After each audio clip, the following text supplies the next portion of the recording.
भगवान गोपाल कृष्ण महाराज की जय। वक्रतुंड महाकाय सूर्यकोटि समप्रभ निर्विघ्नं कुरु मे देव सर्वकार्येषु सर्वदा। सर्वमंगल मांगल्ये शिवे सर्वार्थ साधिके शरण्ये त्र्यंबके गौरी नारायणी नमोस्तुते। गुरुर्ब्रह्मा गुरुर्विष्णु गुरुर्देवो महेश्वरः गुरु साक्षात् परब्रह्म तस्मै श्री गुरवे नमः। ब्रह्मानन्दं परमसुखदं केवलं ज्ञानमूर्तिं द्वन्द्वातीतं गगनसदृशं तत्त्वमस्यादिलक्ष्यम् एकं नित्यं विमलमचलं सर्वदी साक्षिभूतं भावातीतं त्रिगुणरहितं सद्गुरुं तन्नमामि। अलंकापुरी पुण्यभूमि पवित्र हे नांदतो ज्ञानराजा सुपात्र दया आठवीता महापुण्य राशी नमस्कार साष्टांग ज्ञानेश्वरासी नित्यानंदा तुझ्या चरणी माझी असे प्रार्थना नित्यानंद करी सदा अवयरे उल्हास देई म्हणा सेवा नित्य गडो निरंतर दडो पायी तुझ्या हेमन मागो काय करी कृपा मजवरी दासा सिदे दर्शन मंगलमूर्ती मोरया माझी अंतरी भरावे सर्व काळ वास्तव्य करावे मजवाक शून्यासी मदभागी कृपा कटाक्षे करोनिया 14 विद्यांचा गोसावी रस्वलोचनानवी लवलवित पडकावी फडे फडे कर्णथापा चतुर्भुज लंबोदर कासे कशिला पीतांबर फडके दोंदीचा फडीवर दुदुकार टाकी ऐसा सर्वांगे सुंदरू सकल विद्यांचा आगरू तयासी माझा नमस्कारू साष्टांग भावे मंगलमूर्ती मोरया करारविंदेन पदारविंदम मुखारविंदे विनिशयन्दम वटस्य पत्रस्य पुटे शयानम बालं मुकुन्दं मनसा स्मरामि श्री कृष्ण गोविंद हरे मुरारे हे नाथ नारायण वासुदेव प्रद्युम्न दामोदर विश्वनाथ मुकुंद विष्णु भगवन् नमस्ते विक्रेतु कामाखिल गोपकन्या मुरारी पादार्पित चित्तवृत्ति दध्यानिकं मोहवशाद् वोचत् गोविंद दामोदर माधवेति गृहे गृहे गोपवधूकदम्बा सर्वे मिलित्वा समवाप्य योगं पुण्यानि नामानि पठन्ति नित्यं गोविंद दामोदर माधवेति सुखं शयाना निलये निजेऽपि नामानि विष्णोः प्रवदन्ति मर्त्या ते निश्चितं तन्मयतां व्रजन्ति गोविंद दामोदर माधवेति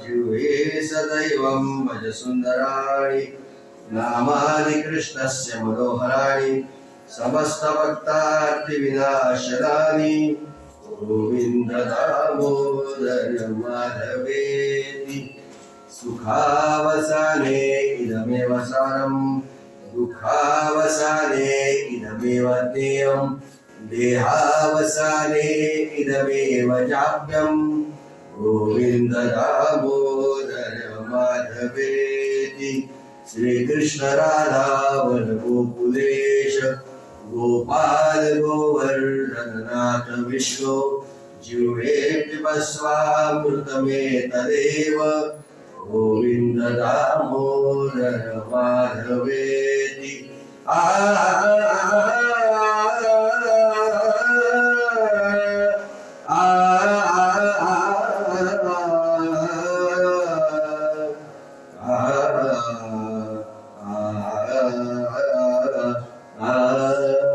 जिह्वेरसज्ञे मधुरप्रियात्वं सत्यं गीतं त्वा परमं वदामि अवर्णनीया मधुराक्षराणि गोविन्द दामोदर माधवेति त्वमेव वाचे मम देहि जिह्वे समागते दण्डधरे कृतान्ते वक्तव्यमेकं मधुरं सुभक्त्या गोविन्द दामोदर माधवेति काचित्कराम्भोजपुटे निषण्णं क्रीडाशुकं किंशुकरक्ततुण्डम् अध्यापयामास सरोरुवक्षि गोविन्द दामोदर माधवेति आ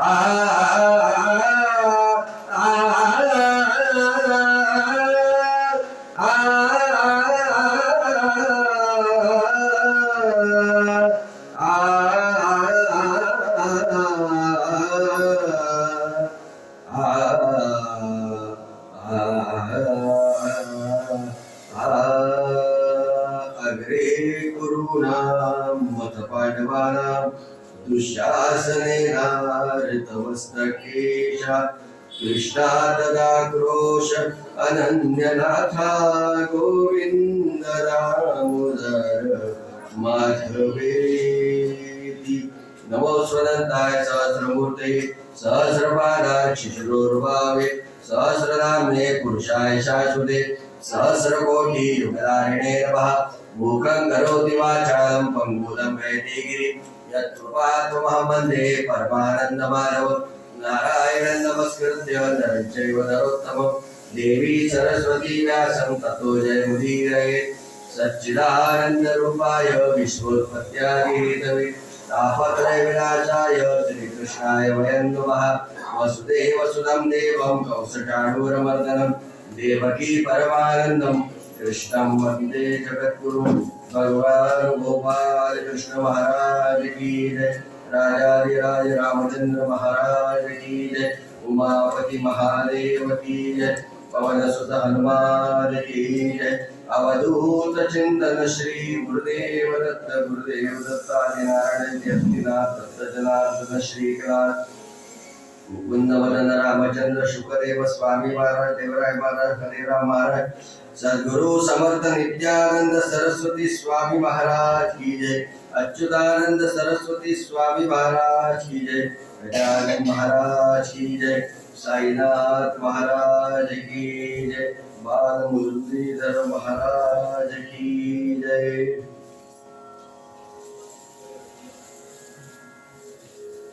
सौराष्ट्रे सोमनाथं च श्रीशैल्यं मल्लिकार्जुनम् उज्जयिन्यां महाकाल ओंकारममलेश्वरम् परल्यां वैद्यनाथं च डाकिन्याम् शङ्करम् सेतुबन्धेतु रामेशं नागेशं दारुकावने वाराणस्यां तु विश्वेशं त्र्यम्बकं गौतमी तटे हिमालये तु केदारं कृष्णेशं च शिवालये गंगा गोदावरी माता की जय बाल मुरलीधर महाराज की जय।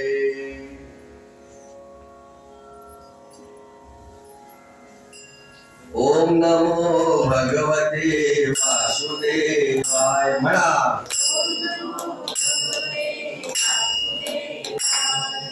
ओम नमो भगवते वासुदेवाय.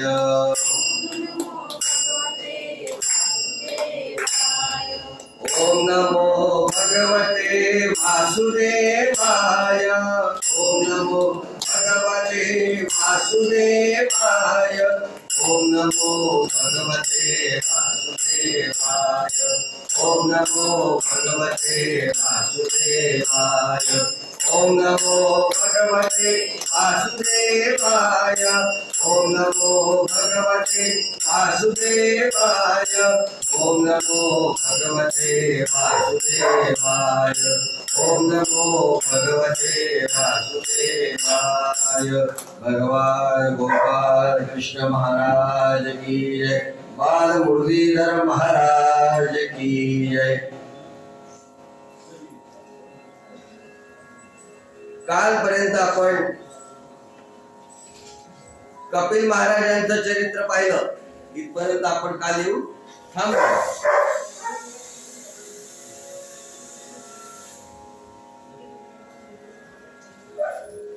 प्रियव्रत उत्तानपाद, आकृती आणि प्रजापती, तसंच प्रसूती आणि दक्ष प्रजापती अशी चरित्र पुढे.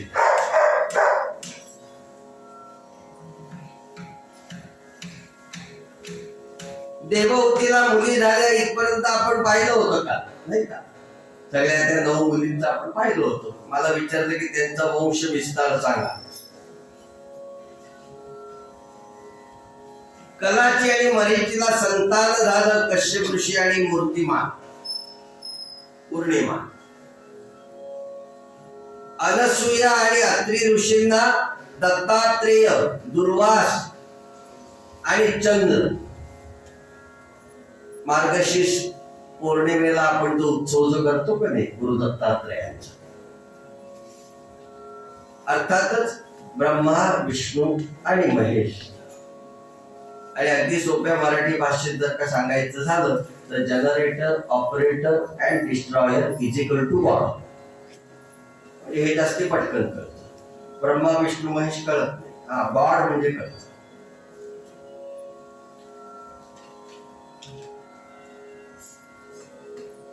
हवीरभूला मुली झाल्या अगस्त्य आणि विश्रमा.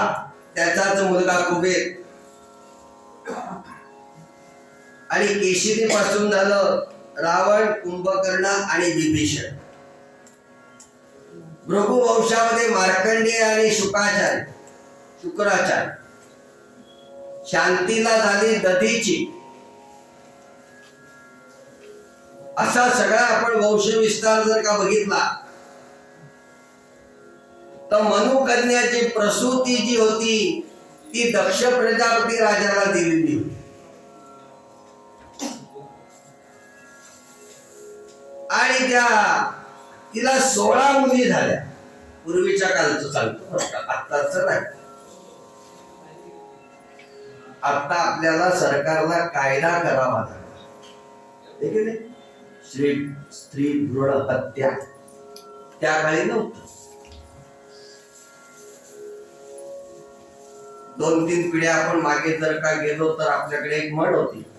आपण म्हणत होतो पहिली बेटी धनाची बेटी म्हणत होतो कधी. पण आजच्या कलियुगात आपण जर का बघाल तर कोण अंतराळ विरात गेलेला आहे. कोणी किती प्रकारची असलेली पदक घेतलेली आहेत. नवे आपल्या भारतीय संस्कृतीचं प्रतीक काय?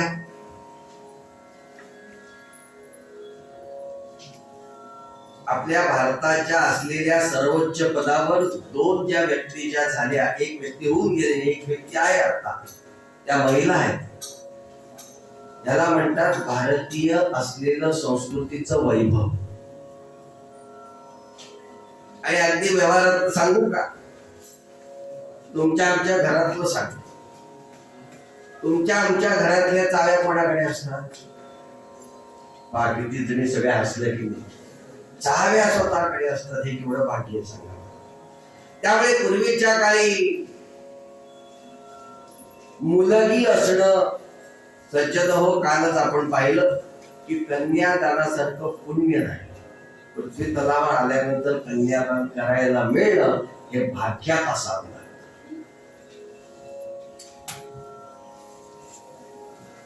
16 मुली झाल्या, 13 मुली धर्माला दिल्या.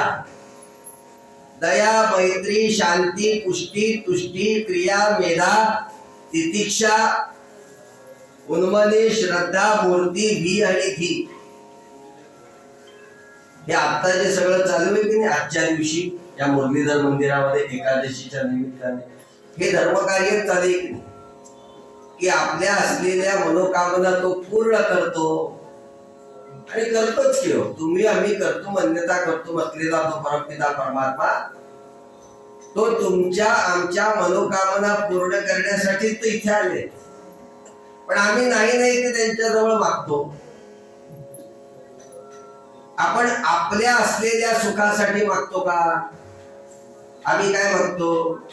मुलगा दे, मुलगी दे, 10वीची परीक्षा आहे, 12वीची परीक्षा आहे, यशांक प्राप्त होऊ दे. आम्ही काय मागतो?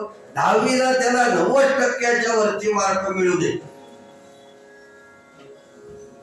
मी तुला 2 तुळशीचे हार घालेन, 1 नाही 2. आणि समजा 88% पडले तर एकही हार घालत नाही ना आपण. तो काय म्हणतो, अरे बाबा 88% नेलं की आता परीक्षेला तयारी करून घेणं हे हल्ली आपलं काम आहे का? तुम्ही म्हणाल नाही, त्याच्यासाठी क्लास लावलेले. हल्ली तर अशा काही शाळा निघालेल्या, सकाळी 8ला बच्चूला पाठवायचं, दुपारी 4 वाजता ते बच्चू घरी येतं. त्या शाळेमध्ये सगळा उद्याचाही गृहपाठ करून घेतला जातो. त्यामुळे आपल्या घरी काही तंतनच होत.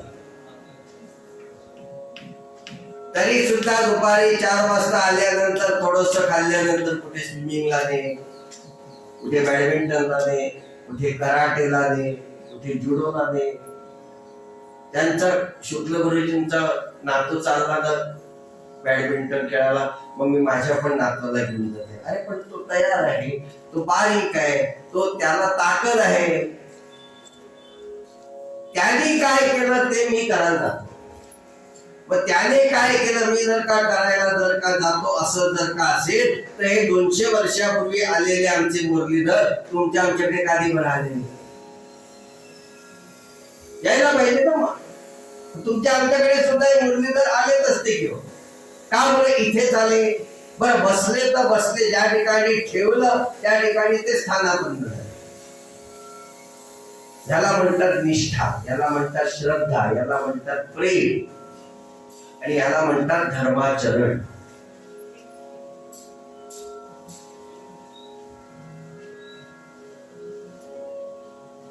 अग्नीला स्वाहा दिली म्हणून आम्ही ज्या वेळेला सगळे गुरुजी आपल्याला काय म्हणतो, अग्नये स्वाहा म्हणतो का? ज्यावेळेला आपण आहुती देतो त्यावेळेला आपण काय सांगतो, काय म्हणतो आपण? स्वाहा म्हणतो. पितृंना स्वधा दिली आणि शंकराला दिली ती सती. आता समाधी भाषा ऐका. ज्या वेळेला धर्म आणि श्रद्धा एकत्रितपणे येतं त्यावेळेला आपल्याला शुभपद प्राप्त होतं. श्रद्धेने जे केलं जातं त्याला श्राद्ध असं म्हणतात. मारून मुटकून 4 दिवसांनी येणार आहे आपला पितृपंधरवडा. मारून मुटकून नाही, काय आहे ते आमच्या आजोबा करत होते, वडील करत होते, माहित नाही काय करत होते, नाही चालत. श्रद्धेने जे केलं जातं त्याला श्राद्ध असं म्हणतात. श्रद्धया इति श्राद्धाः. त्यामुळे धर्म आणि श्रद्धा जर का असेल तर तिथे शुभ फल प्राप्त होते. धर्म आणि मैत्री जर का असेल तर तिथे प्रसाद प्राप्त होतो. धर्म आणि दया जर का असेल तर तिथे अभय प्राप्त होतो. आपण धर्मासाठी इथे आलेलो आहात आणि त्या भगवंताकडे आपण दया मागताय म्हटल्यानंतर तिथे आपल्याला अभय मिळेल का नाही? धर्म आणि शांती जिथे असेल तिथे सुख आहे. म्हणून आपल्याला घरामध्ये काही ठिकाणी पाट्या लिहिलेल्या असतात, मंदिरामध्ये सुद्धा काही ठिकाणी पाट्या लिहावं लागतं की शांतता राखा, मोबाईल वाजवू देऊ नका. तरी सुद्धा बऱ्याच जणांची वाचतात, नाही लागले. आता माझा समजा वाचला तर मला ऐकू कमी येतं, पण ते रिंगटोन तरी चांगली पाहिजे का नाही? आपल्या मोबाईलच्या रिंगटोन काय आहेत त्या प्रत्येकाने घरी जाऊन एकदा चेक करा. कुंडली गवरदा हरी विठ्ठल, एखादी काही बासरी ठेवा, एखादे काही फ्लूट ठेवा, एखादे काही भगवंताचं असलेलं जे नाना प्रकारचे मंत्र आहेत ती ठेवा. पण आमची मोबाईलची असलेली रिंगटोन काय असते हे प्रत्येकाने घरी जाऊन एकदा चेक करा. सज्जन हो, काय आपल्या कानावर पडतं ना हे सुद्धा महत्वाचे लक्षात ठेवा. सतत घरामध्ये आपण जर का त्या ठिकाणी जर का वादविवाद करीत असू, सज्जन हो, त्या घरामध्ये असलेला तो जो वास्तुपुरुष आहे ना तो आपल्याला तथास्तु म्हणत असतो. म्हणून घरामध्ये शांती असावी, घरामध्ये प्रेम असावं, घरामध्ये एकमेकांच्या विषयी जिव्हाळा असावा, घरामध्ये एकमेकांच्या विषयी कळवळ असावी, तळमळ असावी. मळमळ असू नये. मळमळ झाली तर काय होतं? मला एसटी लागते, मला मळमळ होते. आपण काय म्हणतो? एसटी थांबवा. पुढचं काही मी सांगत नाही, नाही तर मग बाजूचे सांगतात की नाही गोळी घ्यायला काय हरकत होती, अमुक झालं तमुक झालं. लक्षात ठेवा, भगवंताविषयी मनामध्ये तळमळ पाहिजे, भगवंताविषयी मनामध्ये प्रेम पाहिजे, भगवंताविषयी आपल्या असलेल्या मनामध्ये जिव्हाळा पाहिजे. आणि तो आपण जर का त्याचे अंश जर का आहोत तर आपल्या घरामध्ये सुद्धा घर एक मंदिर आहे, आपण म्हणतो का नाही? मग घरामध्ये जर का मंदिर आपण जर का म्हटलंय तर मग आपल्या असलेल्या घरामध्ये आणि आपल्या असलेल्या मंदिरामध्ये शांतता नको का? तशी धर्म आणि शांती जिथे एकत्र असते ना तिथे आपल्याला सुख प्राप्त होते, एवढं लक्षात ठेवा. आणि शंकराला दिली ती सती. आपण बोलतोय कुठे? दक्ष प्रजापती राजाच्या असलेल्या 16 कन्यकांबाबत बोलतोय. भागवतामध्ये अशी काही माइलस्टोन चरित्र आहेत ना की ती चरित्र घेतल्याशिवाय पुढे जाताच येत नाही. तसं हे सतीचं चरित्र आहे. आपल्या सगळ्यांना माहिती आहे, आपण हल्लीची पिढी अतिशय भाग्यवान आहोत. समजा आपल्या हातामध्ये मोबाईल असेल आणि तो जर का अँड्रॉइडचा मोबाईल असेल, हल्ली तर सगळ्यांकडे अँड्रॉइडच मोबाईल म्हणा, काही प्रश्न नाही. त्या असलेल्या त्या मोबाईल मध्ये जर का आपला चार्ज जर का बरोबर असेल, दिवसाला 1.5 GB 2 GB वापरतो कधी आपण, काय सगळे हो म्हणतायत, कमीत कमी 1.5 GB 2 GB चा तरी मोबाईल असतो. मग तो ज्या वेळेला आपण वापरतो त्यावेळेला त्याच्यामध्ये युट्यूब सुद्धा असतं की नाही? मग त्या युट्यूबला आपण सर्च केल्यानंतर आपल्याला सगळं सापडतं. मी नेहमी एक सांगत असतो, एक लक्षात घ्या सज्जनो, पैसा आपला, मोबाईल आपला, पण जर का तो जर का चार्ज जर का नसेल तर आपल्याला त्या मोबाईल मध्ये कितीही ऍप जरी असले तरी ते वापरता येतात का? नाही वापरता येत. आज तुम्हाला एक मी मोबाईल नंबर सांगतो, तो नोट करून ठेवा.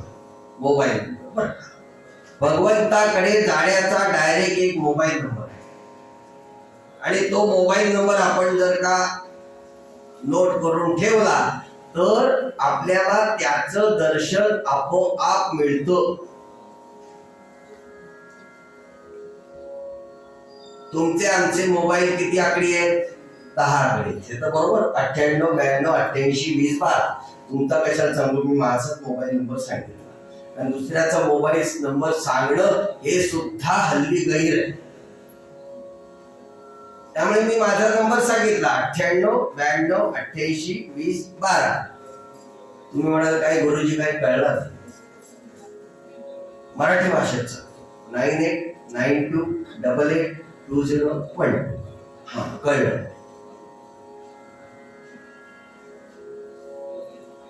तर असा हा 10 आकडी मोबाईल नंबर आपल्या सगळ्यांकडे आहे. प्रत्येकाचा मोबाईल नंबर 10 आकडी आहे. अँड्रॉइडचा मोबाईल आहे. बॅटरी जर का त्याची चार्ज जर का नसेल तर कितीही महत्वाचं जरी असलं तरी सुद्धा दुसऱ्याला फोन लागेल का? पण हल्ली आपल्याला छान सवय लागली. पूर्वीच्या काळची सवय नाही, आत्ताची सवय सांगतो. आपल्याला कधी कधी आपला मोबाईल नंबर सुद्धा पाठ नसतो, म्हणून आपल्या मोबाईलच्या पाठीमागे आपण तो नंबर लिहून ठेवतो.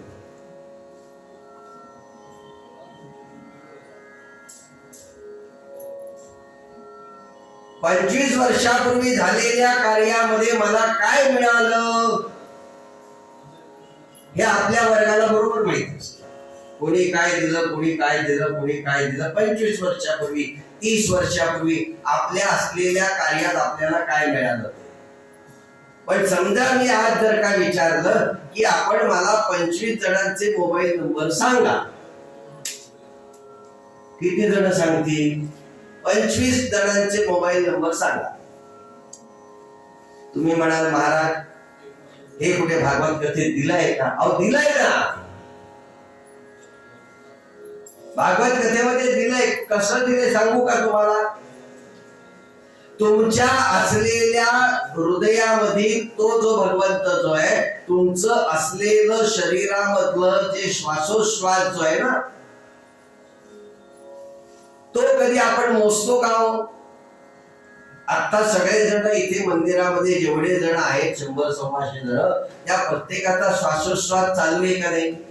कोण ना कोणतरी वेगळं काम करतंय. कोणी हार करतंय, कोणी व्हिडिओग्राफी करतंय, कोणी ऐकतंय, कोणी भगवंताचं नामस्मरण करतंय. पण सगळ्याचे श्वासोश्वास चालू आहेत का नाही? मग हे कोणामुळे चालू आहे? हे त्याच्यामुळे चालू आहे. करतो अन्यथा करतो असलेला परमपिता परमात्मा जो आहे ना, त्याच्यामुळे हे सगळं चालू आहे. आता असलेला त्याचा मोबाईल नंबर सांगतो आणि पुढे जाऊ. प्रत्येकाचे 10 आकडी नंबर आहेत. आपण आपला मोबाईल नंबर मी सांगतो तो कोट करून ठेवा 10 आकडीवर. आणि त्या असलेल्या मोबाईल नंबर जर का फिरवला आपल्या मनातल्या मनात, तरी सुद्धा त्याचं दर्शन आपल्याला घडतं. किती सोपं आहे किती? फक्त त्याच्यासाठी तुमच्यामध्ये असलेल्या त्याच्या विषयीची प्रेम भावना उत्पन्न झाली. तो मोबाईल नंबर सांगतो आणि सतीच्या चरित्राकडे आपण जाऊ. 10 आकडी मोबाईल नंबर. त्या मोबाईल नंबरचं नाव आहे जय जय राम कृष्ण हरी. जय जय राम कृष्ण हरी. राम पण आले, कृष्ण पण आले, हरीही आला. आणि त्या सगळ्यांचं मिळून तुझा जय जयकार असो असं म्हटलं तरी भगवंताला ते पावतं का नाही? हा जय जय रामकृष्ण हरी हा 10 अक्षरी असलेला मोबाईल नंबर आपण रोज जरी म्हटला ना, तरी सुद्धा आपण त्याच्याविषयी कृतज्ञ आहोत हे त्याला कळतं. एकादशी आहे म्हणून आज या मुरलीधर मंदिरात गर्दी आहे का नाही? नाही, त्याने माझ्या सगळ्या मनोकामना पूर्ण केल्या पाहिजे. काय अट्टहास आहे आपला. मी दर एकादशीला येईल आणि त्याने माझ्या सगळ्या मनोकामना पूर्ण केल्या पाहिजे. तो करेल की, पण दर एकादशीला का, रोज का नाही. ते काय आहे, एकादशी टू एकादशी बरं पडत. एकादशीला या ठिकाणी आलं, त्याला एकदा तिथे हार घातला, त्याच्या आपल्या मनोकामना संदेश तिथे सांगितल्या की बाहेर पडल्यानंतर इथे जवळ असलेल्या सायंतारामध्ये जायला आम्ही मोकळे. मंडळी काय असले फार सगळे जण आहे की नाही, बरोबर आहे की नाही. वाजी हो म्हणते बघा बच्ची. सांगण्याचं तात्पर्य भगवंताकडे आम्ही जातो का नाही, एकादशीला सायंताराकडे जायला मिळतं म्हणून मुरलीधराच्या मंदिरात जायचं. कितपत बरोबर आहे. सज्जनो, ठाईच बैसोनी करा एक चित्त. भगवंताकडे आल्यानंतर तो आपल्याला भेटतो. नवे नवे तो आपल्यासाठीच तिथे उभा आहे. तुम्ही कधी येताय म्हणून तो तुमची वाट बघत असतो. पण आपण बाजूच्या असलेल्या रस्त्यावरून जातो, पण देवळामध्ये जातो नको, 2 मिनिटं वाया जाते. अरे पण त्याने जर का पुढच्या असलेल्या सेकंदाला तुला जर का उचलतो तर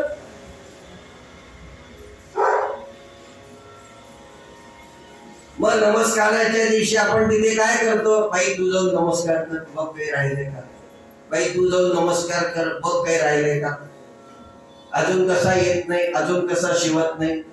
10:30 वाजले, 11:45 वाजले, का बरं करायला लागतं. सज्जनो, एक लक्षात घ्या, त्या असलेल्या रामाच्या विषयी, त्या असलेल्या कृष्णाच्या विषयी, त्या असलेल्या विठ्ठलाच्या विषयी, त्या असलेल्या आपल्या दैवताविषयी आपण एकनिष्ठ असावं लागतं. तो आपल्याशी एकनिष्ठ आहे. कसं आहे माहिती का तुम्हाला, तुम्ही झोपलात तरी तुमचे असलेले श्वासोश्वास तो चालू ठेवतो. तुम्ही झोपलात तरी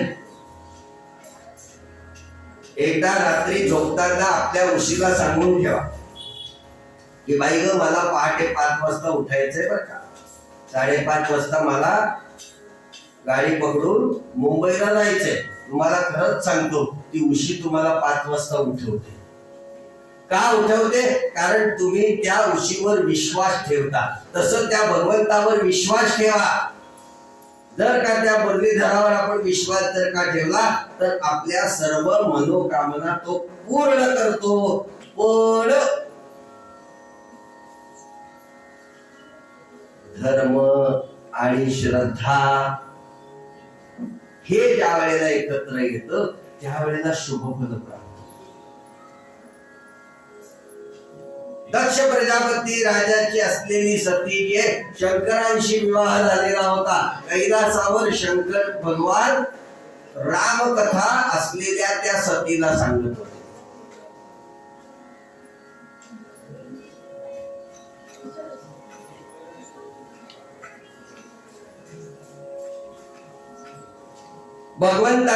भगवंताच्या शिवाचं असलेलं आराध्य दैवत प्रभू श्री राम आहे. आणि तुम्ही आम्ही नाशिक करता आपण खूप भाग्य आहोत. जे जगामध्ये नाही असं मंदिर आपल्या नाशिकामध्ये का नाही. कपालेश्वर प्रत्यक्ष जिथे प्रभू रामांचे पदस्पर्श लाभलेले असे आपली दंडकारण्य इथे का नाही, तपोवन इथे का नाही. बरं, ज्या असलेल्या प्रभू रामांचे एकनिष्ठ भक्त की प्रत्यक्ष रामांनी दर्शन द्यावं असं समर्थांनी स्थापित केलेला मारुती इथे का नाही. म्हणजे तुम्ही आम्ही किती भाग्यवान सांगा मला. हा 200 वर्षापूर्वी आलेला आमचा मुरलीधर, काय त्याचं नाव आहे, सुंदर बघा बघा. आणि तो दिसतोय काय किती सुंदर, बाल स्वरूपात तो दिसतो. आणि त्याला ज्या वेळेला वेगवेगळ्या प्रकारे नटवलं जाते की नाही, आज एक काय सुंदर नटवलंय बघा. तो केवढा मोठा तुळशीचा हार घातला. उद्याला वामन अवतार आहे म्हणून आजच त्याला वामनाचं रूप दिलेलं आहे. आणि ज्या वेळेला त्याला मोहिनी रूपामध्ये नटवतात ना, त्याला तुम्ही आम्ही काय नटा असं त्याला नटवलं जातं. नवे नवे तो नटवून घेतो, आपण नाही नटवत, तो नटवून घेतो स्वतः. भगवंताच्या त्या लीला आहे, एवढं लक्षात ठेवा. असा मुरलीधर इथे आहे. सतत वाहणारी गंगा इथे आहे. त्र्यंबकेश्वरापासून निघालेली, आमच्या ब्रह्मगिरी पर्वतापासून गौतम ऋषींच्या असलेल्या तपश्चर्येनुसार जी निघाली ब्रह्मगिरी पासून, ती पुढे होत होत होत गोदावरी आपल्यापर्यंत इथे आली का नाही. आणि आपण गोदावरीच्या काठावर, त्या बाजूला राम, या बाजूला कृष्ण. किती भाग्यवान आपण. जिथे राम राही तिथे काम कैसा, जिथे काम राही तिथे राम कैसा. त्या असलेल्या रामकथा सांगतो ते सतीला. कोण? भगवान शिव शंकर. आणि रामकथा कथा सांगत असता असता असता असता त्या कैलासावरून वेगवेगळ्या प्रकारच्या देवतांची विमानं जाऊ लागली. इंद्राचं विमान गेलं, ब्रह्मदेवाचं विमान गेलं, नाना प्रकारच्या देवतांचं विमान घर चालले होते. तुम्ही म्हणाल विमानाचा शोध आत्ता लागला, पण भगवंताच्या काळात सुद्धा विमान होतीच की. शोध कोणी लावला? पुष्पक विमान आपण ऐकतो का नाही? प्रभू रामाचं कुठलं विमान होतं? पुष्पक होतं का नाही? म्हणजे राम राज्यामध्ये जर का विमान जर का होती, तर ती विमान अशी धावू लागली. त्या सतीने विचारलं, अहो ही विमान कुठे चालली? शंकर भगवान सांगते, अगं तू रामकथा ऐकते ना, मग कशाला ते विमानाचं तुला काही सोच. आपण आता इथे कथेमध्ये बसलोय का नाही? तरी बरेच जण काही, आम्ही ज्या वेळेला मोठमोठ्या कथांमध्ये जातो का नाही, त्यावेळेला आम्ही कथा कमी ऐकतो, पण आम्ही मोबाईल सारखा बघत असतो. कोणाचा मेसेज आला का त्याला फॉरवर्ड कर, आणि आपण त्याला देतो मी कथेमध्ये आहे, नंतर करतो, मेसेज करतो मी. आपण सज्जनो, एक लक्षात घ्या, जिथे निष्ठा आहे, जिथे श्रद्धा आहे, जिथे प्रेम आहे, तिथे आपल्याला फळ आहे. तिने सांगितलं की ही विमानं चालली कुठे?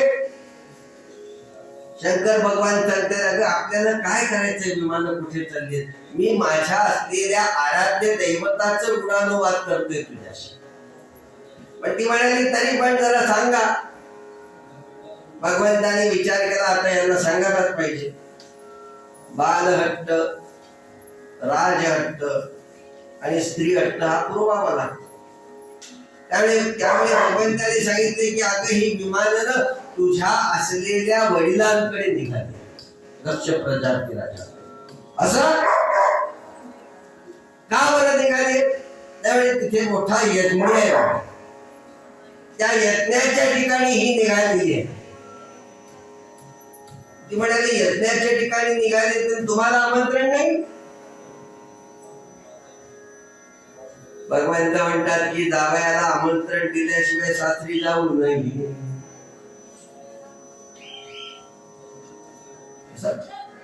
इथे सांगितलंय. आणि अडचणीला वेळ प्रसंगी आपण जातोच, त्याच्याबद्दल वाद नाही, पण इथे सांगितलं की बोलावल्याशिवाय जाऊ नये. ती म्हणाले की तुम्हाला बोलावणं नाही, पण मुलीला वडिलांच्या घरी जायला आमंत्रण ते कसलं? मी माझ्या बाबांच्या घरी जाते. हट्टाला पेटल्या जाते. नंदीला सांगितलं, बाबाने सोडून ये. त्याला नंदीवर त्या आमच्या सती माता बसल्या आणि बघितलं तिथे केवढा मोठा तो सभा मंडप. त्या सभा मंडपामध्ये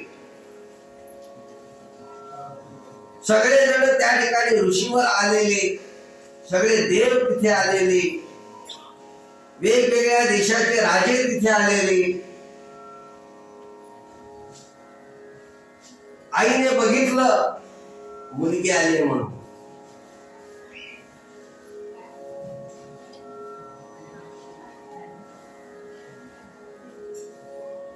क्षेमकुशल विचारलं आणि आम्हाला आमंत्रण नाही. वडिलांना विचारलं.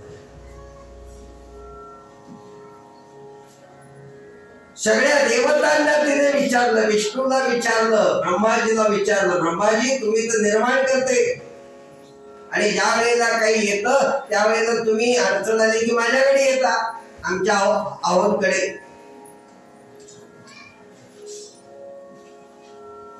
ते म्हणाले की आम्हाला आमंत्रण आहे म्हणून आम्ही आलो.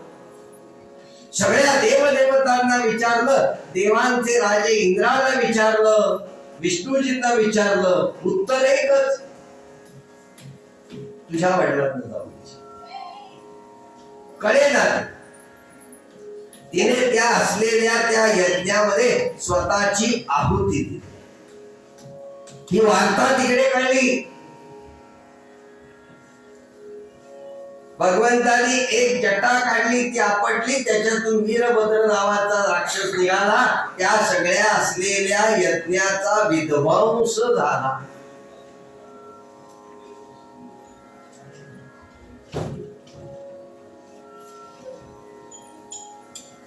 भगवंत त्या ठिकाणी आले, तांडव करीत. तव सृष्टी तांडव रचयिता रच राज राज नमो नमो. हे आद्य गुरु श्री शंकरा नटराज राज नमो नमो. भगवंताची असलेली सगळीची भगवत लेपन अंगमा भृग चर्म भूषण अंगमा. भगवंत कसे दिसतात? कैलास राणा शिवचंद्र मोळी फणींद्र माता भृगुटी सळारी. कारुण्य सिंधू भव दुःख हारी तुझ वीण शंभो मज कोण तारी.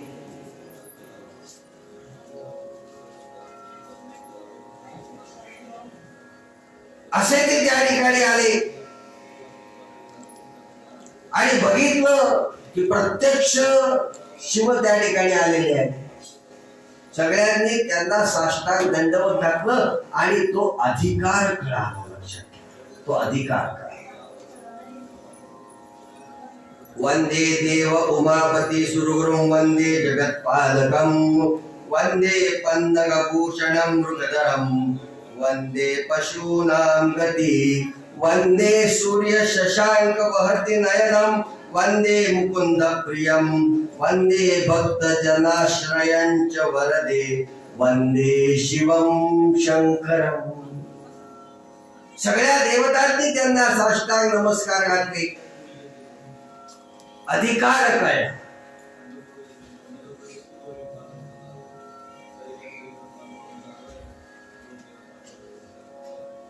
पुढे उत्तानपादाचं चरित्र आहे.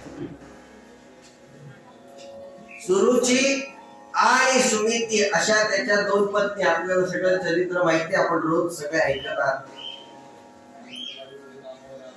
मी त्याला थोडासा स्पर्श करीत समाधी भाषेमध्ये मी सांगणार आहे. आजची कथा 5:30 वाजेपर्यंत आहे आणि 6 वाजता इथे कीर्तन आहे.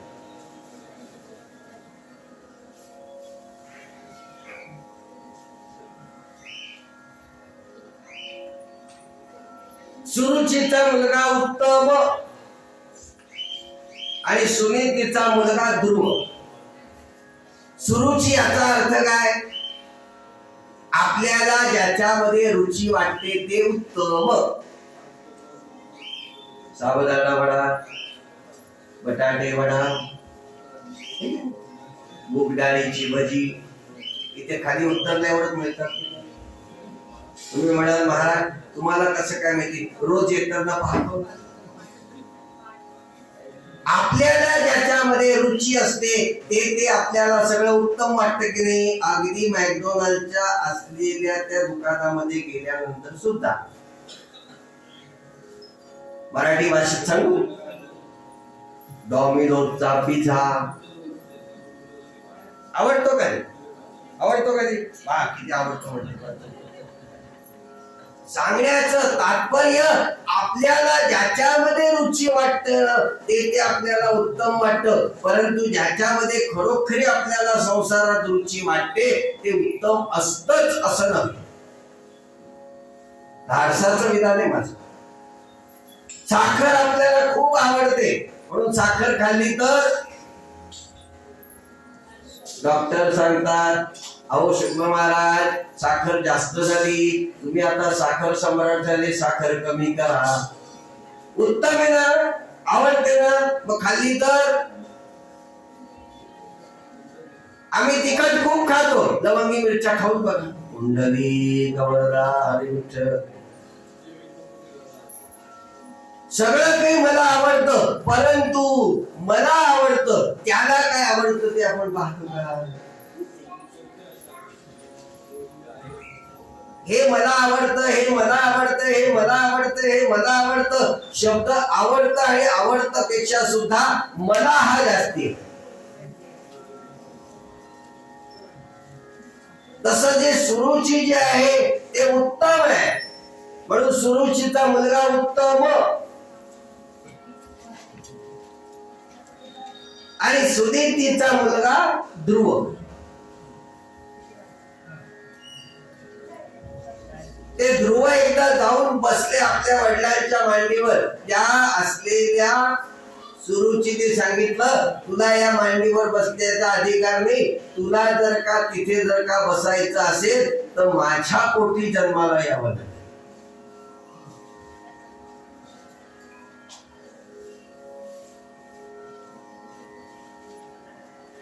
सज्जन हो, आपण कुठे आलो, काय आलो, कशासाठी आलो एवढं जरी कळलं आपल्याला तरी आपल्याला कळलं. तुम्हाला कुठे, कधी, केव्हा, कसं जन्माला घालायचं, कुठल्या योनीत जन्माला घालायचं हे तो ठरवतो.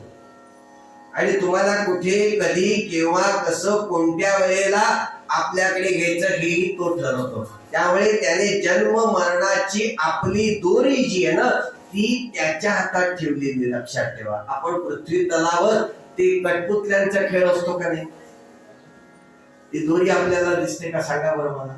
आपण कधी बाजारात जातो त्यावेळेला ते खेळेवाले बसलेले असतात बघा, तो त्या अंगठ्याला एक दोरी लावलेली असं असते आणि तो बाहुली असा अंगठा हलवला की ती बाहुली हलते बघा. आपण जाणतो अरे काय बाहुली हलते, तो पाय हलवतो ना म्हणून हलते ना. तो हात हलवतो ना वरतून, तो दिसत नाही म्हणून त्या सगळ्या त्या बाहुल्या हलतात. पूर्वीच्या काळी त्याला कठपुतल्यांचा खेळ असं म्हणायचे. अजूनही काही ठिकाणी काही जत्रेमध्ये तो पाहायला मिळतो. तशी आपण या पृथ्वी तलावर या संसाराच्या असलेल्या मायाजाळामध्ये आपण कठपुतले आहोत. हलवतो तो आपल्याला, चालवतो तो आपल्याला, बसवतो तो आपल्याला. नाहीतर बसता येत नाही म्हणून खुर्ची लागते का नाही.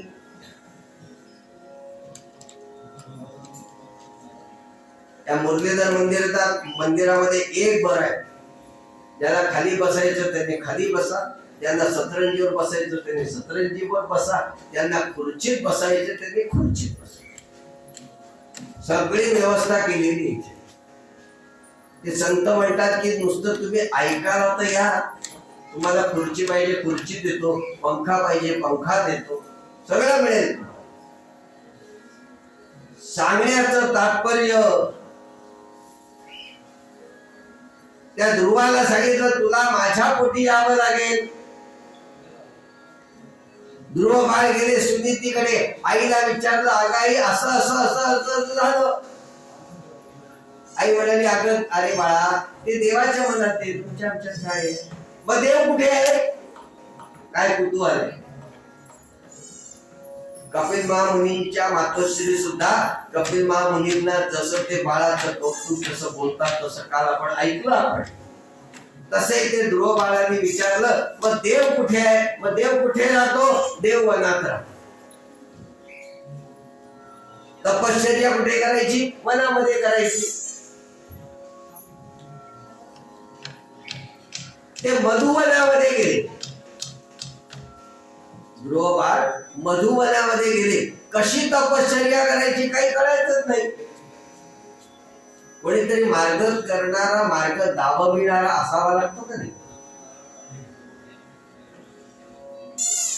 आता हे 6-7 वर्षाचे असलेले ध्रुव बाळ निघाले. कोणाचा मंत्र जपायचा? दीक्षा घ्यावी लागते. मंत्र दीक्षा आहे, एवढं लक्षात ठेवा.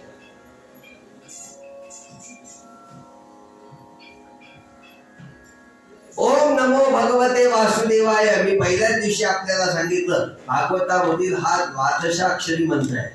याचा जप जितका वेळेला आपण कराल, जय जय रामकृष्ण हरी जितका वेळेला जप कराल, आपल्याला असलेल्या त्याची प्राप्ती होते. ओम नमो भगवते वासुदेवाय. नारदांनी ध्रुव बाळांना तो मंत्र दिला. मधुवनामध्ये गेले, तपश्चर्या करू लागले.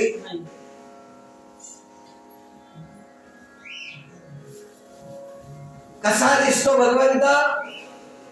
नारदांनी सांगितलं त्याच्या हातामध्ये शंख आहे, चक्र आहे, गदा आहे,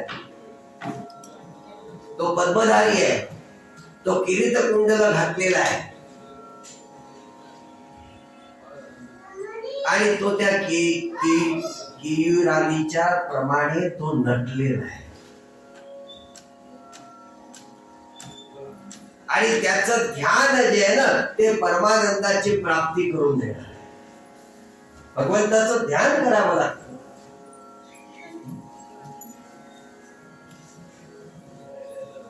तपश्चर्या सुरू झाली. पहिल्या महिन्यामध्ये 3 दिवस फळं खाऊन ते राहू लागले.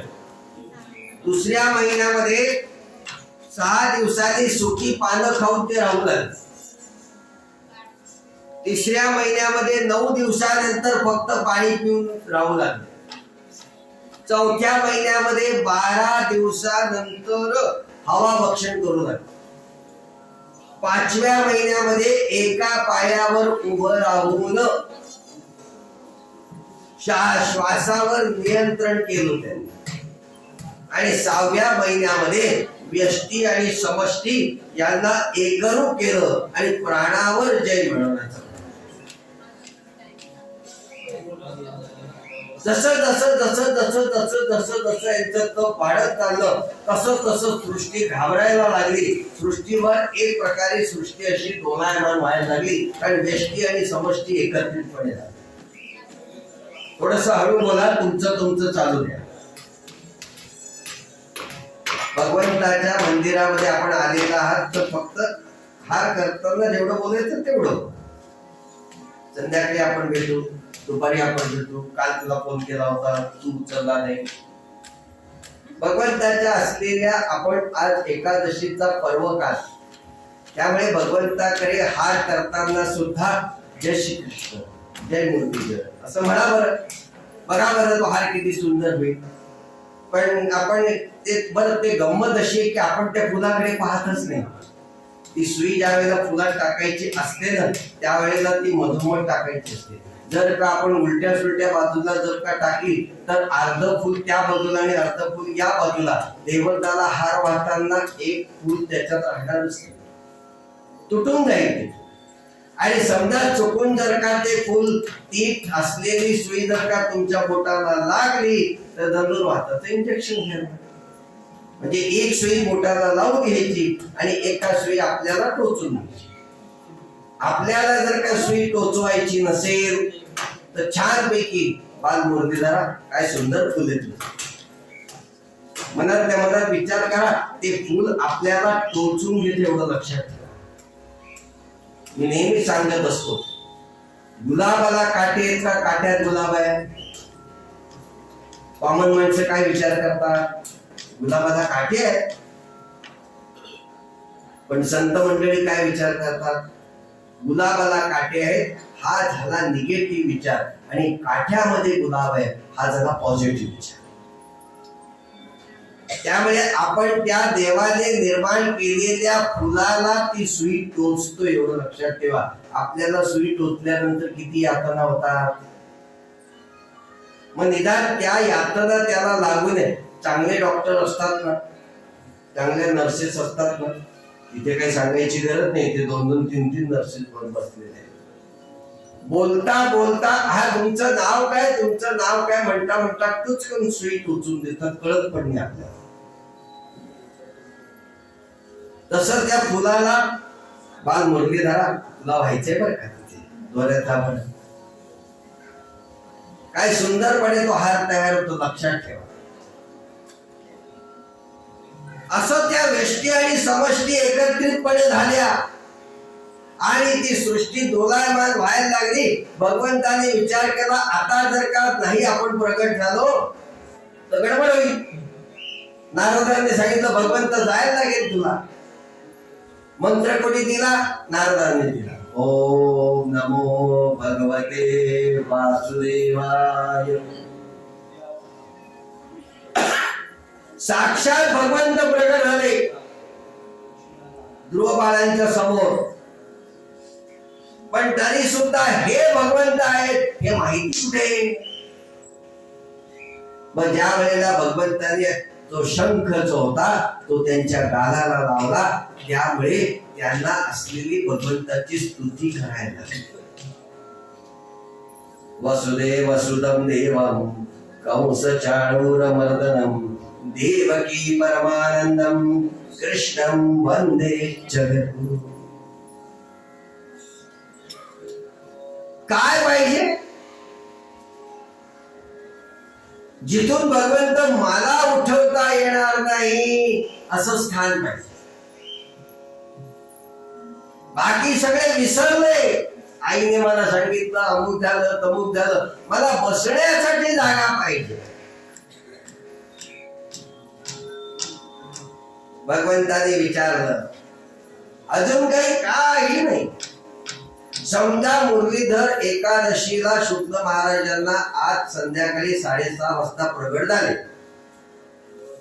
आपले बाल मुरलीधर 6:30 वाजता प्रगट झाल्याने विचारलं, शुक्ल बुवा काय पाहिजे तुम्हाला, काय मागतील शुक्ल महाराज त्यांच्याकडे. शुक्ल महाराजांनी मागायचं काय असतं त्याच्याकडे, आपण काय सांगू, नाही सगळं चांगलं, अमुक दे तमुक दे, हे दे ते दे, किती मला त्रास, बसता येत नाही. आणि सध्या शुक्ल महाराजांनी एवढं जरी सांगितलं, बाबा रे सगळ्यांना सुखी ठेव, त्याच्यामध्ये शुक्ल महाराजांनी का नाही. म्हणून आपण काय म्हणतो की सगळ्यांचं कल्याण कर, त्याच्या पाठीमागे माझं कल्याण.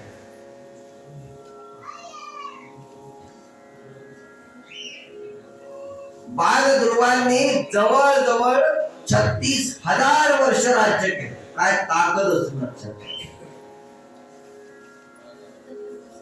आणि आजही भगवंताने त्यांना अढळ स्थान दिलेलं आहे. आपण तिकडे तो ध्रुव तारा पाहतो का, अढळ आहे, हलतो का कधी, अजिबात चालतो. सज्जनो, हे ध्रुवाचं चरित्र आहे ना, हे आपल्या सर्वांच्या आयुष्याला कलाटणी देणारं चरित्र आहे.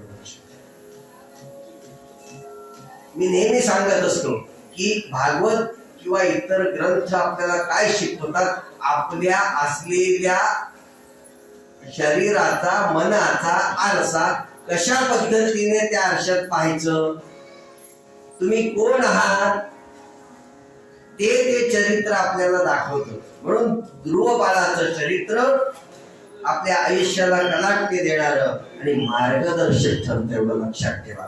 अशी जर का भगवंताच्या असलेल्या तुमच्या आमच्या बालगोपाळांवर ही कथा जर का सांगितली तर भगवंत त्यांच्यावर नक्की कृपा करतात. आणि अशी कृपा भगवंतांनी कोणाकोणावर केली ते पुढे आपण चाक्षुष मन्वंतरामध्ये आपण पाहणार आहोत. तोपर्यंत छानपैकी आपण भजन करावं. ओम नमो भगवते वासुदेवाय म्हणा. ओम नमो भगवते वासुदेवाय.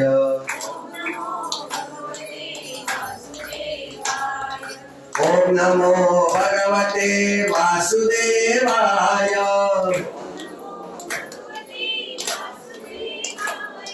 ओम नमो भगवते वासुदेवाय.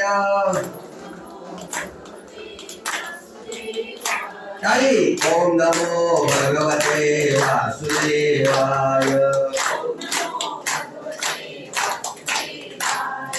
ओम नमो भगवते वासुदेवाय.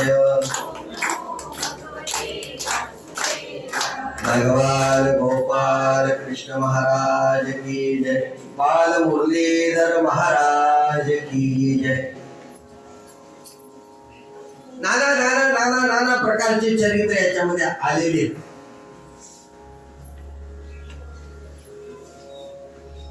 या वेळेला जे चरित्र आपण सांगतोय 2025 साल हे चालू आहे की नाही. या बाल मुरलीधराला 200 वर्ष झाली इथे. आणि या मंदिराला 2028 साली 200 वर्ष होणार. पहिल्या दिवशी माझं बोलणं झालेलं आहे. तो संदेशजी 2028 साली परत मी इथे येणार आहे ना. हो हो म्हणते बघा, त्यांनी आमंत्रण दिले. म्हणजे ह्या वेळेला जी मी चरित्र सांगतोय ती पुढल्या वेळेला मी सांगणार नाही. अजून 26 आणि 27 2 वर्ष आपल्याला कळ काढावी लागेल. 2028 ला परत मी इथे. कारण जर का मी त्याच्या असलेल्या 200व्या वर्षाला इथे जर का आलेलो आहे तर या वास्तूच्या 200व्या वर्षाला मला इथे यावंच लागेल. आणि संदेशजींना मला बोलवावंच लागेल. हा सगळ्यांच्या वतीने संदेश आपण त्यांना देतो.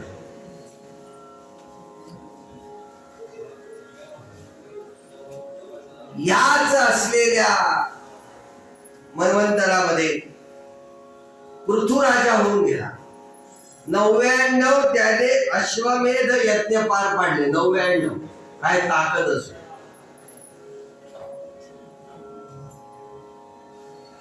शंभरावा यज्ञ सुरू करणार म्हणून इंद्र घाबरला. म्हणून त्याने नाना नाना नाना नाना प्रकारचे त्या ठिकाणी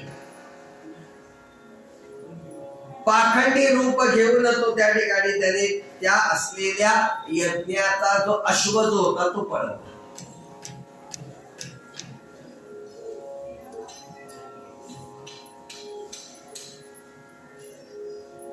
आत्री ऋषीने बघितलं की हे काही चुकीचं काम चाललंय. म्हणून त्याने पृथ्वीला धर्माध्यक्षाचा वेश दिला आणि सोडून दिलं. इंद्र आकाश मार्गाने गुप्त मार्गाने निघून गेले. पृथ्वी सुद्धा गेला आणि त्याने तो असलेला अश्व परत आला. म्हणून त्याला विजिताश्व असं नाव. कारण विजयाने खेचून आणलेला अश्व, दॅट इज कॉल्ड विजिताश्व. आपण सुद्धा काही आपल्याला घरामध्ये काही चांगलं आपल्याला पद जर का मिळालं, एखादं काही पदक जर का मिळालं तर आपण ठेवतो का नाही.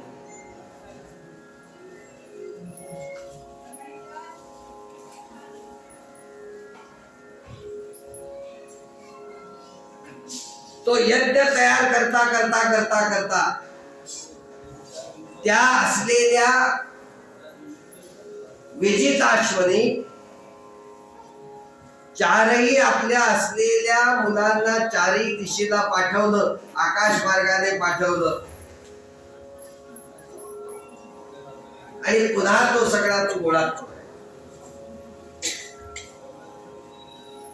नारदाची स्वारी आली. नारायण नारायण नारायण.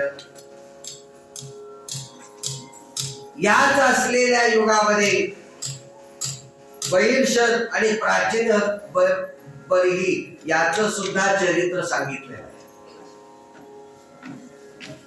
भगवान शंकरांची स्तुती करत होते ते छानपैकी, आणि शंकराची स्तुती करता करता करता करता करता त्या प्राचीन परीने त्या असलेल्या शंकरांना नमस्कार केला, नारदांना प्रणाम केला.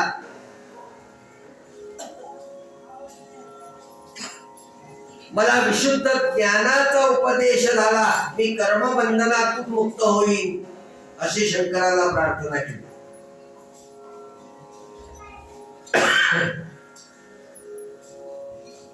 भागवतामधल्या कथा ज्या आहेत तर त्या रूपकात्मक आहेत, भागवतामधल्या कथा ज्या आहेत तर त्या बोधात्मक आहेत. 1 कोटी राण्या होत्या. भगवान गोपाल कृष्णांना 16,108 राण्या होत्या, हे की नाही? आपल्याला किती राण्या आहेत? अहो, कर्तुम अन्यथा कर्तुम असलेला परमपिता तो परमात्मा, ज्याने ही सृष्टी निर्माण केली, ज्याने हे जीव निर्माण केलं, जीवसृष्टी निर्माण केली, पशु पक्षादी असलेली सृष्टी निर्माण जर का केली तर आपण त्याचे नाहीत का? हा विचार आपण करतो का? बरं, आपण त्याचे नाहीत का हा विचार आपल्या मनामध्ये येत नाही, परंतु त्याच्या मनात नक्की विचार असतो की हा माझा आहे, ही माझी आहे, हा विचार त्याच्या मनामध्ये. गोप काय, गोपी काय, एक लक्षात ठेवा, गोपी हा भाव आहे, गोपी ही व्यक्ती नाही. नंद गोप म्हणतो की नाही आपण, त्या असलेल्या भगवंताच्या जवळ ज्या वेळेला आपण जातो, नामस्मरणामध्ये ज्या वेळेला दंग होतो, त्यावेळेला आपण त्याच्याशी जो एकरूपपणा जो येतो तो तुम्हालाही येतो, मलाही येतो आणि सगळ्यांनाच येतो. म्हणजे तो भाव आहे, एवढं लक्षात.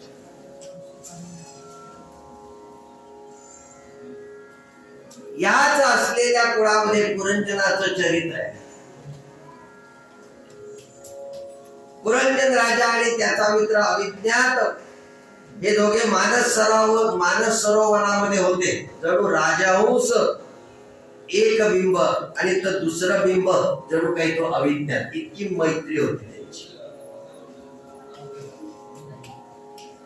पुरंजनाला भोगाची लालसा उत्पन्न झाली म्हणून तो शहरामध्ये फिरू लागला. तेव्हा भरतखंडामध्ये हिमालयाच्या असलेल्या दक्षिण तटावर त्याने नवद्वारांची नगरी पाहिली. फार सुंदर कथा आहे बरं. या नगरीमध्ये एक सुंदर उद्यान पाहिलं. पुरंजनाला वाटलं ही जागा छान आहे. पुरंजनाला आनंद झाला. त्याने त्या शरीरामध्ये शिरण्याचा प्रयत्न केला. याचे 7 दरवाजे वरती आहेत आणि 2 दरवाजे खाली. आता समाधी भाषा ऐका. मी सांगितलं पहिल्या दिवशी आपल्याला की प्रत्येक असलेल्या ग्रंथाची समाधी भाषा असते. या नगरीचा राजा जो आहे ना, तो 9 द्वारातून या असलेल्या राज्यामध्ये शिरत असतो. तुमचं आमचं शरीर आठवा, तुमचं आमचं शरीर पहा. या शरीरामध्ये असलेल्या दश इंद्रियांचा राजा जो मन जो आहे तो आपल्या असलेल्या शरीरामध्ये 9 द्वारातून घुसतो का एवढं फक्त पहा. तुम्ही म्हणाल आमच्या शरीराला 9 द्वार आहेत. मग आहेत तर 7 द्वार वरती आहेत आणि 2 द्वार खाली आहेत. वेगळं सांगण्याची गरज नाही. आपण भागवत ऐकणारे आहात. फक्त ते दार सांगतो आणि पुढे जातो.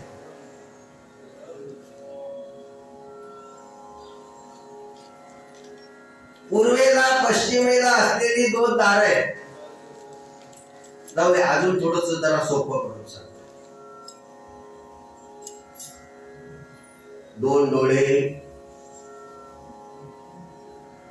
2 नागपुऱ्या आहे का?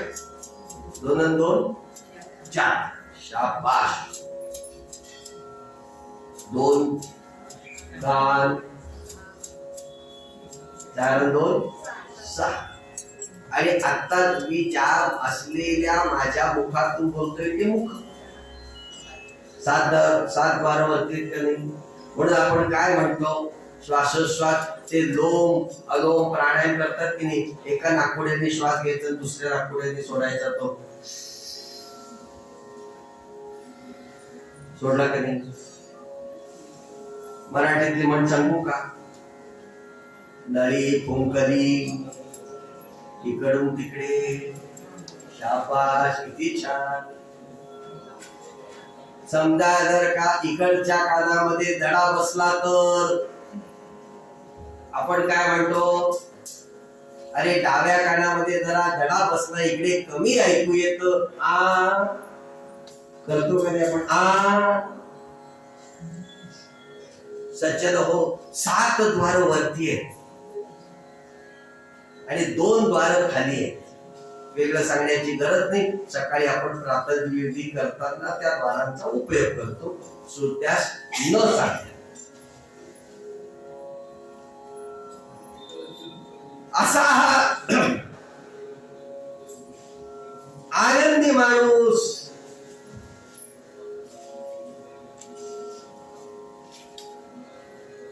भगवंत सांगतात की एक दिवस तो त्या असलेल्या शरीरामध्ये रममाण झाला. आणि रममाण झाल्यानंतर आपण या शरीरामध्ये ज्या वेळेला रममाण होतो त्यावेळेला आपल्या हातून नाही ती कृत्य घडतात. आणि त्या असलेल्या कृत्यांचं परिमार्जन करण्यासाठी या कथांचं आयोजन.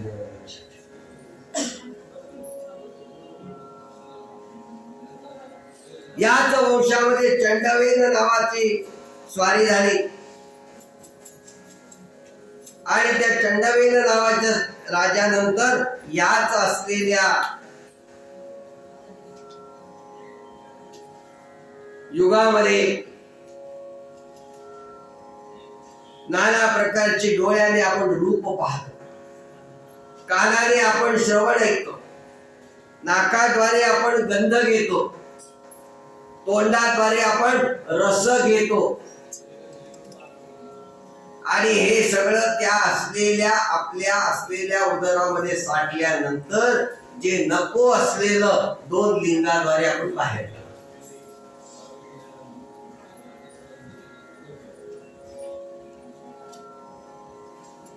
पंचप्राण आहेत आपल्या शरीरामध्ये 5 पडींचे.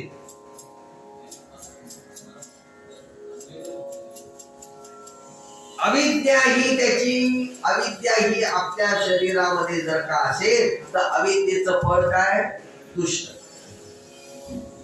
आणि विद्या जर का असेल तर त्याचं फळ आनंद. मी काल सांगितलं. आणि या सगळ्याची असलेली मन नावाची ती बुद्धी जी आहे ना, ती या शरीराच्या रथावर बसते. आणि त्या रथाचा असलेला वेग म्हणजे ही बुद्धी आहे. आणि त्या वेगाच्या माध्यमातून आपल्या असलेल्या ते रथाची 2 चाकं कुठली आहेत. तुमच्या आमच्या रथाची 2 चाकं. तुम्ही म्हणाल आमचे 2 पाय. नाही, त्या रथाची 2 चाकं आहेत. पाप आणि पुण्य. समाधी भाषा मी सांगतोय आपल्याला. 2 पाय तर आहेत, म्हणून उजवा पाय आणि डावा पाय. डाव्या पायाचं काम काय आणि उजव्या पायाचं काम काय, घरी जाऊन एकदा पहा म्हणजे कळेल. मन हा लगाम आहे, एवढं लक्षात ठेवा. मनाला आपण काय म्हणतो, माझ्या मनात येऊ दे रे. त्यामुळे मन हे लगामाचं काम करते, एवढं लक्षात ठेवा. बुद्धी ज्या वेळेला आरूढ होते ना आपल्या शरीरावर त्यावेळेला मन हे लगामाचं काम. आणि रथामध्ये आयुध कुठली कुठली आहे? पंचविषय ही आपल्या रथामधली आयुध आहे. त्या पंचविषयांच्या नादी आपण लागायचं का? पंचविषय आपण सोडून द्यायचे का? पंचविषय त्याच्या चरणी अर्पण करायचे?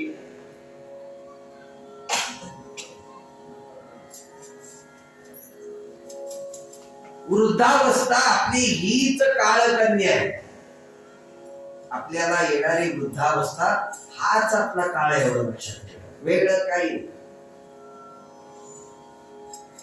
आणि याच्यावर जर का आपल्याला जर का राज्य करायचं असेल तर आपल्याला जर का याच्यावर जर का राज्य जर का करायचं असेल, बघा आता एअरटेल वॉर्निंग स्पॅन, आता हे काय मी सांगितलं का त्यांना?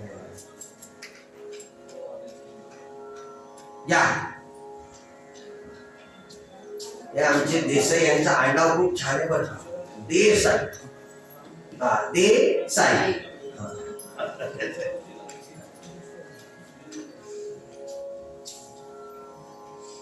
प्रज्वर हा मृत्यूचा भाऊ आहे. नाना प्रकारचे ज्वर आपल्याला ज्या वेळेला येतात की नाही त्यावेळेला हे मृत्यूचे बंधू आहेत. आपल्याला नाना प्रकारच्या ज्वरांनी जखडलं जात. बसता येत नाही, उठता येत नाही, ताप येतो, खोकला येतो, नाना प्रकारचे ज्वर आपल्याला लागलेले असतात. पण मनुष्य ज्या वेळेला धर्माचरणाकडे जातो त्यावेळेला त्याला शांती मिळते. आणि हे जोपर्यंत आपल्याला प्राप्त होते तोपर्यंत आपण पुढे जातो. याच असलेल्या युगामध्ये एक खूप सुंदर असा राजा होऊन गेला. राजा भरत, जड भरताचं चरित्र आहे. प्रचेते नावाचा राजा होऊन गेला. आणि याच असलेल्या युगामध्ये प्रियव्रत नावाचा राजा. हा कोण प्रियव्रत? उत्तानपाद आणि प्रियव्रत होते की नाही, दोन भाऊ. उत्तानपादापर्यंत आपण आलो. आता इथे पुढचा जो वर्ग जो चालू जो होतो तो प्रियव्रताचा चालू. म्हणजे आपण आकृतीचं चरित्र, देवहूतीचं चरित्र, ती वंशावळ, प्रसूतीची वंशावळ, उत्तानपादाची वंशावळ आणि आता प्रियव्रताची वंशावळ. प्रियवतो भगवत आत्मा रामः. राजन विचारताय, शुकजी हा व्रतपरायण राजा परंतु संसारामध्ये इतका उदासीन का? राजन, गृहस्थाश्रम कसा करावा, कर्मबंधामध्ये आपण अडकावं का न अडकावं, आणि आपण कशा पद्धतीने पुढे जावं, आपल्याला या असलेल्या व्रताचरणामध्ये सुद्धा एक प्रकारचा धर्म आहे. आपल्याला व्रतस्थ होऊन राहून सुद्धा संसारामध्ये राहता येतं. म्हणून संसारामध्ये राहून सुद्धा काही अनुष्ठान आहे. समर्थ एके ठिकाणी सांगतात, आरी प्रपंच करावा नेटका, न दिसू द्यावा फाटका. हे की नाही? प्रपंचात राहून आपल्याला, संसारात राहून आपल्याला परमार्थ करता येतो. आपली गंमत काय होते माहितीये का? आपण या दोघांची गल्लत करतो. संसाराची आणि परमार्थाची आपण गल्लत करतो. आपण डोक्यामध्ये आपल्या सतत संसार चालू असतो आणि आपण हाताने परमार्थ करीत असतो. ते काय सांगतात, तुम्ही डोक्याने परमार्थ करा आणि हाताने तुम्ही संसार करा. मी काल सांगितलं की नाही आपल्याला, पोळ्या करताना सुद्धा जय श्री कृष्ण, जय श्री कृष्ण, जय श्री कृष्ण करावं. काय ती पोळी सुंदर होते बघा. चांगली गोल गरगरीत होते. त्या असलेल्या शेगडीवर, त्या असलेल्या तव्यावर छान पैकी ती फुगते. कशामुळे फुगते? नाही, आम्ही त्याच्यामध्ये मोहन चांगलं लागतो. दिवाळीचे पदार्थ आपण करतो का? शेव चांगली होत नाही, चकली चांगली होत नाही. मग आपण काय म्हणतो, थोडस मोहन जास्त पडलं असेल, थोडस मोहन कमी पडलं असेल, मसाला इकडे तिकडे कमी झाला असेल, होतं का नाही? काय दरवर्षी चकली शुक्ल मावशी तुमची चांगली होते, पण या वर्षी काही बिघडलीच हो. शुक्ल मावशी काय सांगतात, यावेळेला जरा मोहन जास्तच पडलं. सांगण्याचं तात्पर्य, भगवंताकडे जायचं जर का असेल तर सतत नामस्मरण लागते वर्षात. त्यामुळे व्रताचरण हे सुद्धा संसारात राहून करता येतं. म्हणून तर आपल्याला चातुर्मासामध्ये वेगवेगळ्या प्रकारचे व्रत वैकल्य आपण करतो की नाही. एक भुक्त असतं, कोणाचं नक्त असतं. तुम्ही म्हणाल हे नक्त काय असतं आणि भुक्त काय असतं? दुपारी जे जेवलं जातं त्याला भुक्त असं म्हणतात, आणि संध्याकाळी जे जेवलं जातं म्हणजे आज जेवल्यानंतर उद्या संध्याकाळी जेवायचं, हो, त्याला नक्त असं म्हणतात. दशमी, एकादशी, एकादशीचं सुद्धा व्रत सांगितलेलं आहे बरं का. दशमीच्या दिवशी संध्याकाळी जेवू नये, एकादशीला पूर्ण वेळ उपवास करायचा आणि द्वादशीला पारणं सोडायचं.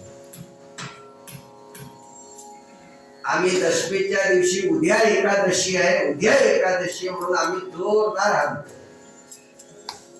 नाही, उद्या एकादशी, उद्या काही खायचं नाही. आणि दुसऱ्या दिवशी एकादशी आहे परत, म्हणून बटाट्याचे वेफर, केळ्याचे वेफर, साबुदाणा वडा, संदेशी. तुम्हाला माहितीये का, एकादशीचा उपवासाचा डोसा सुद्धा मिळतो. माहिती म्हणतात पुंडलिक. उपवासाचा डोसा, उपवासाची जिलेबी मिळते. ती टीव्हीवर, ते सोनी मराठी चॅनल आहे का, त्या चॅनलवर त्या येतात बघा. तिथे त्या बाई सांगतात बघा, उपवासाची जिलेबी, उपवासाचे काय ते तुमचे गुलाबजाम. सांगण्याचं तात्पर्य, आम्ही दशमीलाही खातो, एकादशीलाही दुप्पट खातो, आणि मग आम्ही सांगतो आता पारणं कसं सोडायचं, ऍलर्जी झाली. सज्जन हो, हे व्रत आहे. मी सांगितलं आपल्याला की संसारामध्ये राहून सुद्धा व्रताचरण करता येतं. संसारामध्ये राहून ज्या वेळेला व्रत करता येतं ना, त्याला पुरुषार्थ असं म्हणतात. मग तिथे कोणाचा उपद्रव नसतो, कोणाचं काही नसतं. मनामध्ये ज्या वेळेला आपण भगवंताचं स्मरण करीत असतो, मनामध्ये ज्या वेळेला आपण भगवंताचं ध्यान करीत असतो, त्याच वेळेला आपल्याला त्या असलेल्या ठिकाणी जाण्याचा मार्ग सापडतो. इंद्रियावर विजय मिळवायचा असतो. आम्ही काय करतो, आम्ही इंद्रिय आमच्यामध्ये आम्ही घालवून घेतो आणि त्या विषयाची आम्ही आमचे करून टाकतो. विषयांच्या सान्निध्यामध्ये राहून हा विषयच नाही ही गरिमा असते, एवढं लक्षात ठेवा.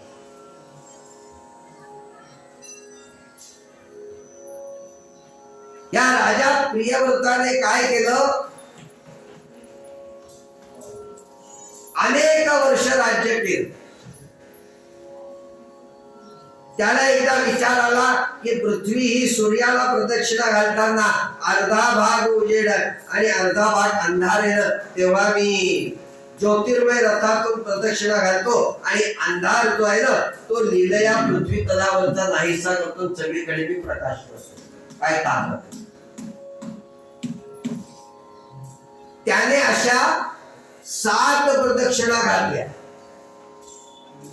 रथाच्या चाकाने ज्या ठिकाणी खड्डे पडले ते झाले सप्त समुद्र, आणि जिथे उंचवटे तयार झाले ते झाले सप्त द्वीप. आपण कुठल्या द्वीपावर राहतो? आपल्या द्वीपाचं नाव काय? किती जण रोज, किती जणांनी सत्यनारायणाच्या पूजा केली आहे? किती जणांनी सत्यनारायणाच्या पूजा करत असताना तो संकल्प ज्या वेळेला गुरुजी सांगतात तो ऐकलाय? त्याच्याशी काही आपलं घेणं देणं नाही. संकल्पाशी आपलं घेणं देणं नाही. ते घरात सांगितलेलं असतं म्हणून आम्ही सत्यनारायणाची पूजा करून टाकतो. काय विषय असतो? सत्यनारायणाची पूजा करून टाकतो. कुठे? गंगेत. सज्जन हो, एक लक्षात घ्या, परमार्थ फार सुंदरपणे करायचा असतो आणि परमार्थ करताना त्या ठिकाणी कोणत्याही प्रकारचा अभिनिवेश नसतो. परमार्थ करीत असताना मी परमार्थ करतोय, मी परमार्थ करतोय, मी परमार्थ करतोय हा भावही नसावा. आम्ही काय करतो? आज एकादशी आहे, मला देवळात जायचंय, आज एकादशी. अहो ऐकलं का? मला संध्याकाळी देवळात जायचंय बरं का, मला उशीर होईल. आपण मुलाला काय सांगतो? अरे ऐकलं का, मला एकादशी ना, मी संध्याकाळी देवळात जाणार आहे. चार मैत्रिणींना फोन करून सांगतो की आपण, अगं संध्याकाळी अजिबात येऊ नको, मला आज एकादशी ना, मला देवळात जायचे. गरज आहे का सांगायची? आपण तो डामडौलच करायचो. आज एकादशी, आज एकादशी, आज एकादशी, मला देवळात जायचंय, मला देवळात जायचंय, मला देवळात जायचंय. अरे जा ना बाबा, तुला जायचं तर देवळात. कोणी विचारलंय का? कोणी विचारलंय का तू एकादशी म्हणून कुठे चालली म्हणून? कोणी विचारलंय? कोणी विचारलेलं नाही. तरी सुद्धा आपण बाजूला सांगतो, अहो वैदी ऐकलं का, आज एकादशी आहे ना, मी मुरलीधराला जाऊन येते. विचारलंय कोणी? कोणी विचारलेलं नाही. तुम्ही मुरलीधराला जाता का, रामाला जाता का, कपालेश्वराला जाता? कोणी विचारलंय का?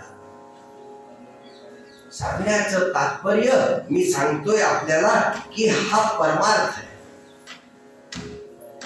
म्हणून आपण ज्या वेळेला घरामध्ये काही धर्म कार्य करतो त्यावेळेला गुरुजी येतात, त्यावेळेला ते आपल्याला संकल्प देतात. आपण कोणत्या द्वीपावर राहतो काही माहित नाही आपल्याला.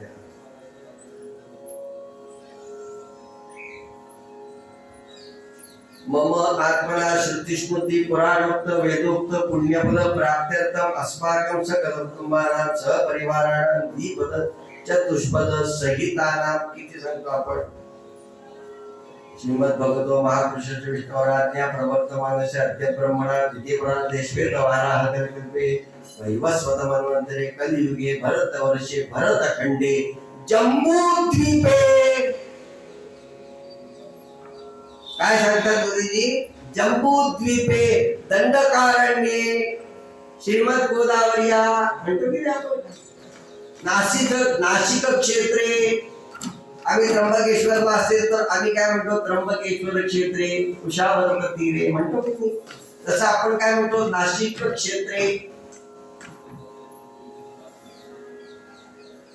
ज्या क्षेत्रावर आपण जातो त्या क्षेत्रामध्ये ज्यावेळेला आपण जाऊन तिथे धर्म कार्य करतो त्यावेळेला त्या क्षेत्राचा आपण नामोल्लेख करतो का नाही? काशी क्षेत्रे, वृंदावन क्षेत्रे, रामेश्वर क्षेत्रे म्हणतो की नाही आपण? तसं त्या असलेल्या 7 प्रदक्षिणा घातल्या, खड्डे पडले, तिथे समुद्र तयार झाले, सप्त समुद्र. आणि जिथे उंचवटे झाले तिथे सप्त द्वीप तयार झाले. जम्बूद्वीप तयार झालं, शाल्मली द्वीप तयार झालं, प्लक्ष द्वीप तयार झालं, कुश द्वीप तयार झालं, क्रौंच द्वीप तयार झालं, शाल्मक द्वीप तयार झालं आणि पुष्कर द्वीप तयार झालं. तुम्हाला आम्हाला एकच पृथ्वी माहिती आहे. पण आता नासाने महत् प्रयासाने दुसरी पृथ्वी सुद्धा शोधली का नाही? नासाचा अभ्यास करणाऱ्यांनी पहा, आपल्याला वाटतं एकच पृथ्वी, एकच आकाश, असंख्य ग्रहमाला आहेत. या असलेल्या ब्रह्मांडावर असंख्य ग्रहमाला आहेत, ज्या आपल्या दृष्टीपथात पडलेल्या आहेत. हे आपल्याला मी सप्तद्वीप सांगितले का नाही? आता तुम्हाला सप्त समुद्र सांगतो. तुम्हाला आम्हाला समुद्र जो माहिती आहे त्या समुद्राच्या पाण्याचं असलेलं पाणी जर का समुद्राचं आपण जर का प्यायलं तर आपल्याला ते पाणी कसं लागतं? खारट. काय चांगला म्हणणार नाही, फार भारी एकदम बोलतो.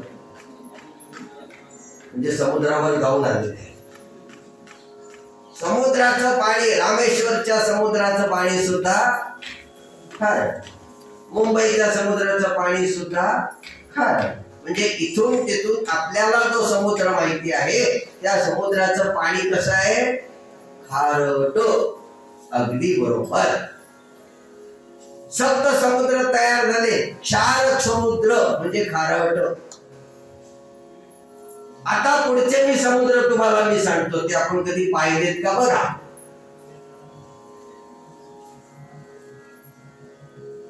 मधु समुद्र तयार झालेला म्हणजे मधाचा समुद्र पाहिलाय का आपण कधी? इक्षु रसाचा समुद्र पाहिलाय का कधी आपण? दुधाचा समुद्र पाहिलाय का? दधीचा समुद्र, दयाचा समुद्र पाहिलाय का? घृताचा समुद्र पाहिलाय का? तुम्ही म्हणाल हे सगळे समुद्र आहेत. मग हे मी नाही सांगत बरं का, भागवत सांगते.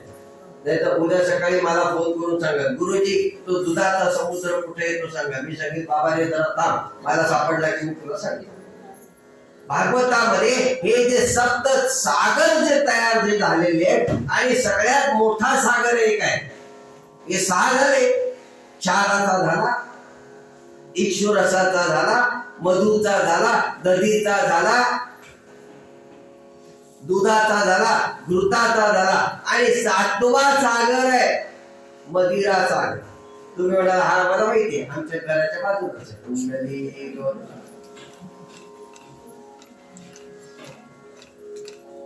या 7 मुलांना त्या सप्तद्वीपाचे अधिकारी केले त्यांनी आणि राजा जितेंद्रिय होऊन मुक्त झाला. कोणाचं आपण चरित्र पाहिलं आता? काही सांगाल मला?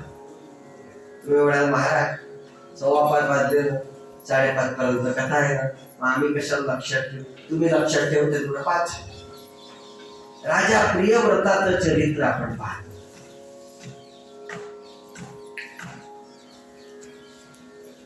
पुढे अग्निदाचं चरित्र आहे.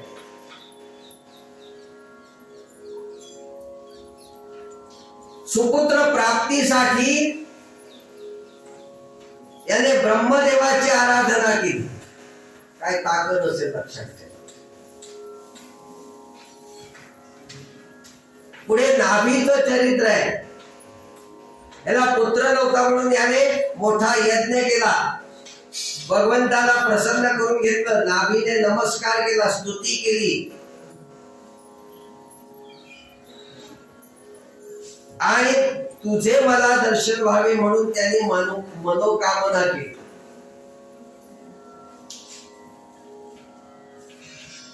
भगवंत म्हणाले की मी तुला दर्शन देईन, परंतु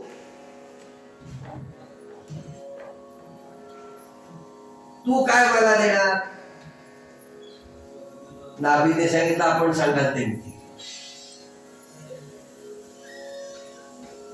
मग म्हणे की तुम्हीच माझ्या उदरी या. काय आपली ताकद असते की नाही? आपण भगवंताला सांगतो काय तूच मला पाहिजे. आणि समजा तो आला तर आपण देवाला नैवेद्य दाखवतो का नाही? आपल्या घरामध्ये कमीत कमी 8-10 देव असतात. कमीत कमी शंकर, घंटा, गणपती, बाळकृष्ण, दुर्गा माता, आपल्या देवीचे डाग आपण नैवेद्य दाखवतो का नाही? आपण काय करतो? देवाला नैवेद्य दाखवतो. तुम्ही परिवार काय सांगता, अहो ऐकलं का, ते नैवेद्याचं ताट वाढले बरं का, ते घ्या, ते देवाला दाखवा आणि ते तुम्हीच घ्या. कुंडली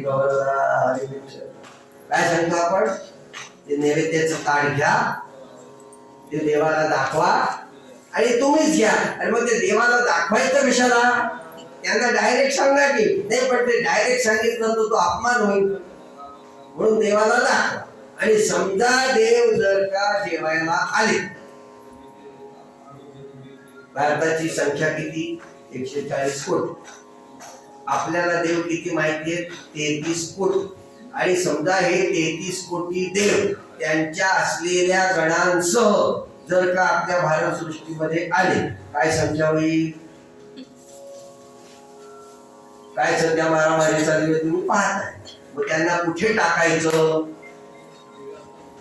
विनोदाचा भाग सोडून द्या, पण भगवंताला आपण काय अर्पण करतो.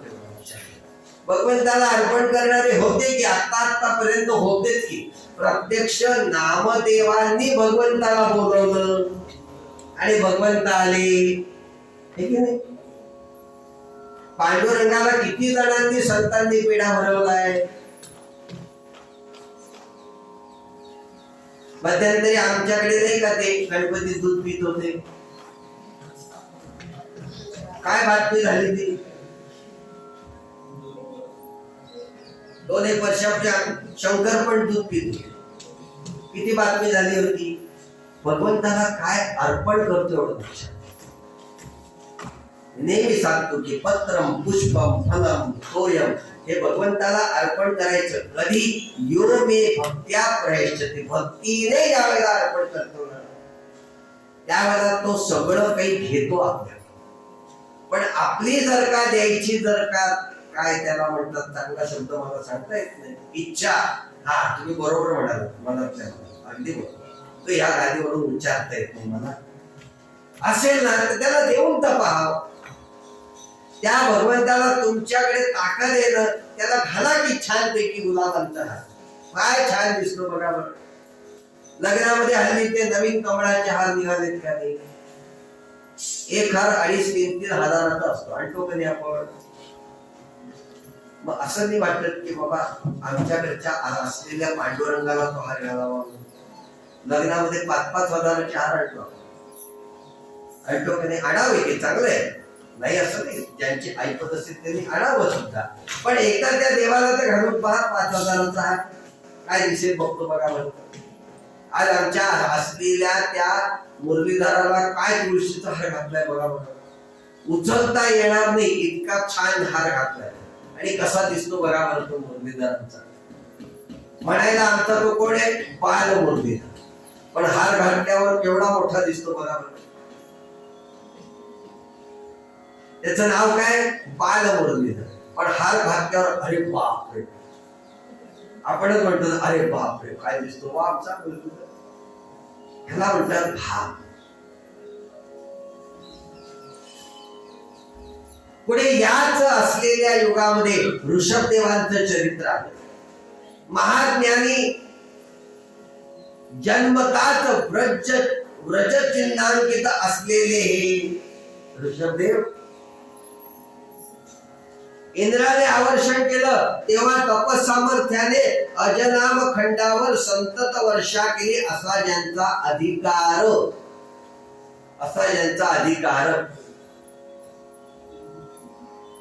इंद्रकन्या जयंतीशी त्यांनी त्यांचा विवाह झाला, 100 मुलं झाली त्यांना.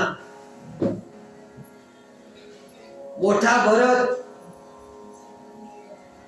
अजनाब देशाला भरतखंड नावाने ओळखायला लागला. ऋषभदेवांची असलेली ती आनंद भूमी जी आहे ना, ती मग्न असत, सतत कर्मामध्ये ते मग्न असत. प्रजेचे हित जपणारे ते होते. वैराग्य प्राप्त झाल्यावर देह त्यांनी प्रारब्धाच्या हवाली केला आणि अवधूत वृत्तीने ते जगू लागले. त्यांनी अनेकांना उपदेश केला. तुम्ही आम्ही सुद्धा लहानपणी अवधूतामध्ये नसतो, आपल्याला कळत नसतं त्या वेळेपर्यंत, ज्या वेळेला कळायला लागतं त्यावेळेला आपण वस्त्र धारण करतो. तुम्ही आम्ही ज्या वेळेला जन्माला येतो त्यावेळेला आपली अवस्था ही अवधूतावस्था आहे, लक्षात ठेवा. आणि तुम्ही आम्ही ज्या वेळेला हा देह सोडून जातो, अंगावर कितीही हजाराची शाल जरी टाकलेली असली तरी सुद्धा आपला देह हा अवधूत स्वरूपातच जातो. ओम नमो भगवते वासुदेवाय म्हणा. ओम नमो भगवते वासुदेवाय.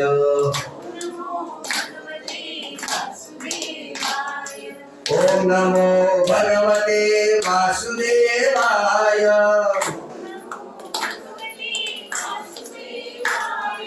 ओम नमो भगवते वासुदेवाय.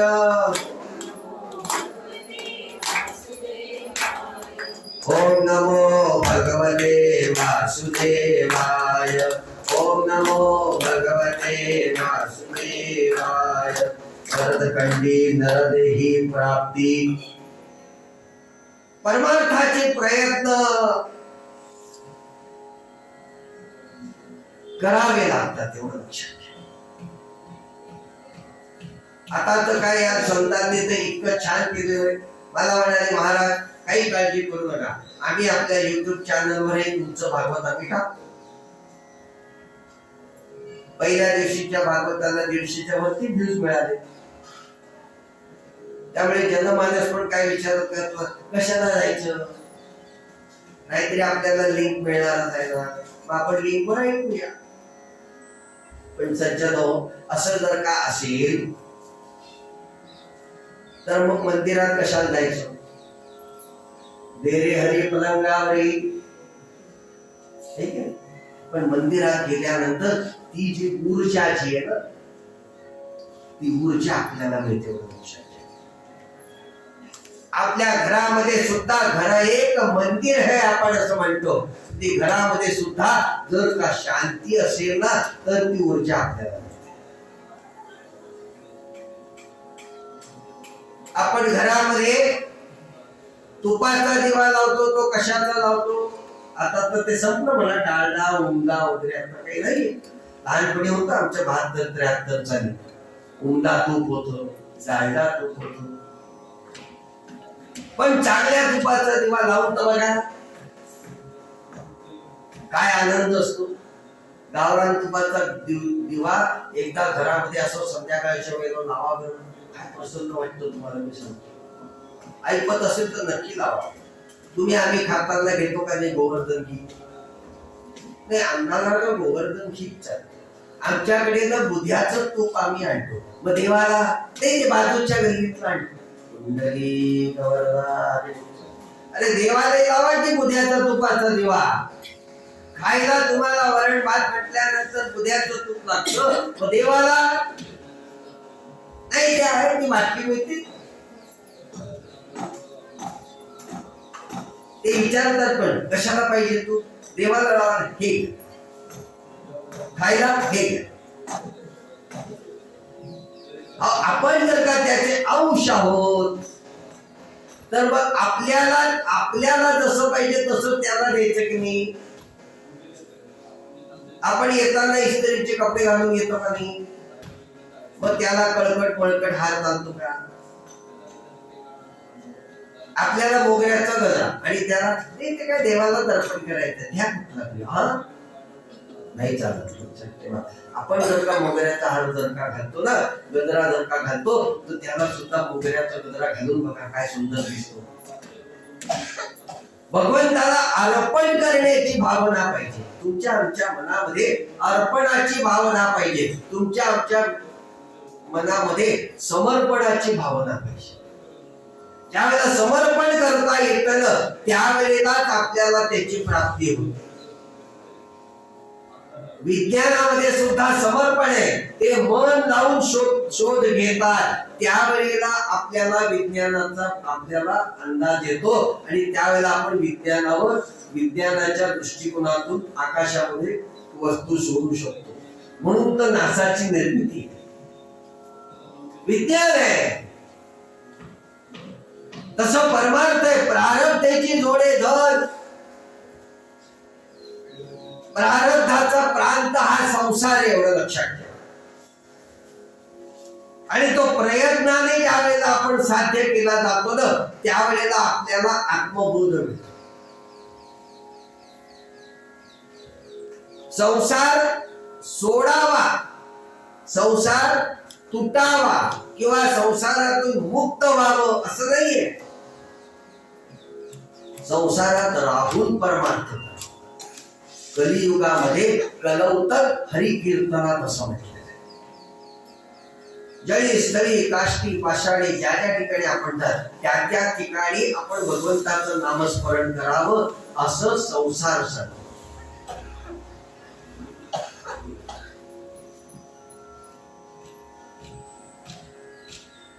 आपल्याला जर का या संसारामध्ये जर का राहायचं असेल, संसाराची आसक्ती नष्ट व्हावी असं जर का वाटत असेल, तर ऋषभदेव उपाय सांगतात आपल्याला.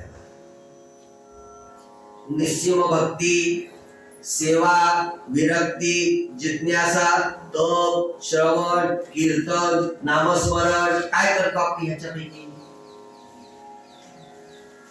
संत संगती, मौन, प्रेम, समाधान काही करतो आपण. कर्तव्य तत्परता करतो आपण. आपण काय करतो? ते डब्यात ठेवले बघा, फ्रीज मध्ये ठेवलं, ते घ्या आणि खा. नम्रता, सत्य, दया, अहिंसा, सुचिता, स्वाध्याय. स्वाध्याय मंत्र आपण करतो. कारण का ज्या ज्या ठिकाणी या कथा चालू असतात त्या त्या ठिकाणी आपण जाऊन श्रवण करणे, याला स्वाध्याय असतो. आपल्या तुम्ही सगळे जण इथे बसणारे ऐकणारे फार मोठे भाग्यवान आहात बरं का. नवविधा भक्ती मधली पहिली भक्ती जी आहे ना, ती तुम्ही करताय सगळेजण. दुसरी भक्ती आमची आहे. पहिल्या भक्तीचं नाव काय माहिती आपल्याला? श्रवण आणि मग कीर्तन. त्यामुळे पहिलं तुम्ही श्रवण करताय आणि मग कीर्तन करताय. आणि म्हणून मी तुम्हाला सांगतो, आम्ही जे व्यासजी आहोत ना, ते आम्ही पहिली भक्ती केलेली असते, म्हणून बहुश्रुत असावं लागतं. श्रवण झाल्यानंतर कीर्तन. कीर्तनाच्या आधी श्रवण आहे का? ऐकलं तर सांगता येईल, नाहीच ऐकलं तर काय सांगता येईल. त्यामुळे श्रवण ही पहिली भक्ती आहे. त्यामुळे मनुष्य बहुश्रुत आहे असावा. आधी आपण दुसऱ्याचं ऐकायला शिकावं. काय म्हणतात सासूबाई, ऐकून तर घे सुनबाई. त्या असलेल्या मंगळागौरीमध्ये खेळ आहे का नाही? अग अग सुनबाई, काय म्हणता सासूबाई, ऐकू तो खेळ आहे का नाही? ते काहीतरी त्याला शास्त्र आहे. आपल्या असलेल्या सगळ्या खेळांमध्ये काहीतरी शास्त्र, एवढं लक्षात. संत काही वेडे नव्हते, त्यांना ते वेळ जात नव्हता, म्हणून ते त्यांनी काही काव्य पंक्ती केलेल्या नाही. त्यांनी आधी अनुभवले आणि मग सांगितले. तसं व्यासांनी हे सगळं आधी अनुभवलं. 17 पुराण लिहिली, शास्त्र लिहिली, तरी सुद्धा मनाची शांती होईना. म्हणून जे लिहिलं त्याला श्रीमद भागवत असं. ऋषभदेव सांगतात, बाळांनो, या संसाराचे कारण शरीर आहे आणि शरीराने संसाराची आसक्ती सोडली की आपल्याला त्या मुक्ततेचं साधन. अज्ञानाची निवृत्ती व्हावी जर का वाटत असेल तर आपल्याला ग्रंथांचा असलेला आधार घ्यावाच लागतो. कारण ग्रंथ हे ज्ञान देतात.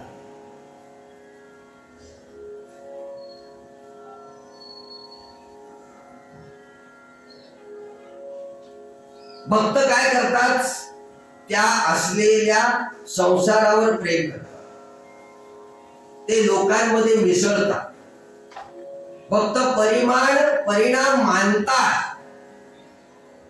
आणि आम्ही काय करतो,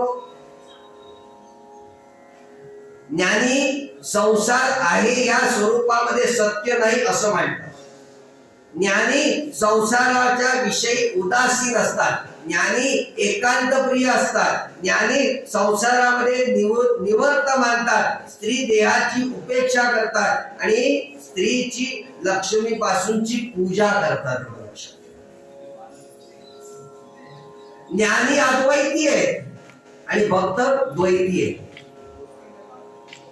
बाळांनो, संसारामध्ये जीव कुठपर्यंत रमतो, जोपर्यंत आपला जीव जात नाही तोपर्यंत जीव त्या संसारात रमतो. वाक्य काय आहे? संसारामध्ये जीव कुठपर्यंत रमतो, जोपर्यंत आपला जीव जात नाही तोपर्यंत हा जीव त्या संसारामध्ये रमतो. मग त्याला विषयांची आसक्ती सोडावी लागते आणि जशी जशी विषयांची आसक्ती आपण सोडू तसं तसं त्या संसारामधून आपण थोडस परावृत्त होतो. आणि असा परावृत्त ज्या वेळेला होतो त्याच वेळेला आपल्याला अनेकांची चरित्र पाहता येतात. सज्जनो, याच्यामध्ये शुभेच्छा, सद्विचारणा, तनुमानसा, सत्वापत्ती, असंशक्ती, पदार्थवामिनी आणि तुर्यगा इथपर्यंत आपल्याला जायचं असतं. आधी इच्छा पाहिजे, मग सद्विचारणा आपोआप येते. मग त्या आपलं मन जे ना ते त्या सूक्ष्माकडे धाव घेते, एवढं लक्षात घ्या. आणि मग हे सत्य आहे का, हे ब्रह्म आहे का, हे आपल्याला कळायला. आणि मग संसाराविषयी आपलं मन हळूहळू हळूहळू बाजूला होतं आणि मग आपल्याला प्राप्त होते ती तुर्यगावस्था. सुखाची अत्युच्च अवस्था जी आहे ना ती तुर्यग आहे. आणि सुखाची असलेली पहिली पायरी कुठली आहे? शुभेच्छा. ही जर का पहिली पायरी आपण जर का घेतली तर आपल्याला सगळं काही प्राप्त होतं. 5:30 वाजून गेलेले आहेत. त्यामुळे उद्याला बरोबर संदेशची उद्या किती वाजता सुरुवात? संदेशची उद्या सुरुवात किती वाजता? 3 वाजता. उद्या बरोबर 3 वाजता सुरुवात होणार. मी 2:45 वाजता येणार. 3 वाजता उद्याला बरोबर सुरुवात होईल. उद्याला या ठिकाणी वामन अवतार, बरोबर आहे. आणि उद्याला कथा संपता आपण कृष्ण अवताराकडे जाणार आहोत. भागवतामध्ये 4थ्या दिवशी कृष्ण जन्म सांगितला. त्यामुळे उद्याला संपता भागवत कथा संपता कृष्ण अवतार आपण करणार आहोत. मग परवाच्या दिवशी गोवर्धन आहे, काला आहे. उद्यापासून लैलूट आहे. तुम्ही म्हणाल मग 2 दिवस काय होतं? 2 दिवस जरा कथा थोडीशी जड जाते. मी सांगितलं आपल्याला, काल पण सांगितलं की नाही, सोनबाई ज्या वेळेला घरामध्ये येते त्यावेळेला ती 2 दिवस जरा चाच पडते. 2-3 दिवस चाच पडली की तिला 4थ्या दिवशी कळतं चहा साखरेचे डबे कुठे ठेवतात. मग ती काय सांगते, अहो आई तुम्ही बसा, मी आता तुम्हाला चहा करून देते. सासूबाईंना वाटतं काय माझी सुनबाई आता मला चहा करून द्यायला लागली, म्हणजे आता खुर्ची आणि मी कुंडली कवरला. सज्जन हो, संसार आहे. संसारामध्ये जशी दुःख असतात तशी सुखही असतात. परंतु दुःख आणि सुख किती करायचं, किती प्रकारे ते आपण आत्मसात करून घ्यायचं आणि ते आपल्या अंगाला किती लावून घ्यायचं. आणि जर का ते अंगाला लावून घ्यायचं नसेल तर आपण परमार्थ केल्यानंतर ते आपल्या अंगाला लागत नाही. प्रत्येक मनुष्य सुखी आहे का? या जगामध्ये कोणीही सुखी नाही. पण तुम्ही म्हणाल मग बुवा तुम्ही सुखी आहात का? मी सुखी आहे, कारण मी दुःख अंगाला लावून घेत नाही. जगाचा नियम काय? when you think the positive the result is positive, when you think the negative the result is negative. संत आपल्याला ग्रंथ आपल्याला पॉझिटिव्हिटी शिकवतात आणि ही पॉझिटिव्हिटी ज्यावेळेला आपण शिकतो त्यावेळेला आपल्याला असलेले दुःख सुद्धा सुखासारखे वाटतात आणि हे दुःख सुखासारखे वाटावे म्हणून उद्याला आपल्याला यायचं आहे कथा ऐकायला. उद्याला आपण या आणि छानपैकी आपण कथा ऐकूया. आता भगवंताचं नामस्मरण करूया, आरती होईल, प्रसाद घ्यायचा आहे आणि मग आपण इथून जायचंय. ओम नमो भगवते वासुदेवाय म्हणा.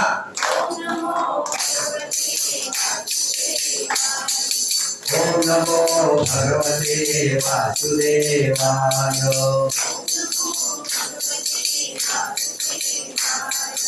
ओम नमो भगवते वासुदेवाय.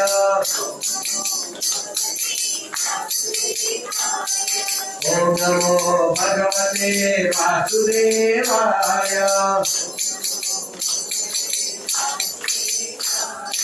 ओम नमो भगवते वासुदेवाय. ओम नमो भगवते वासुदेवाय.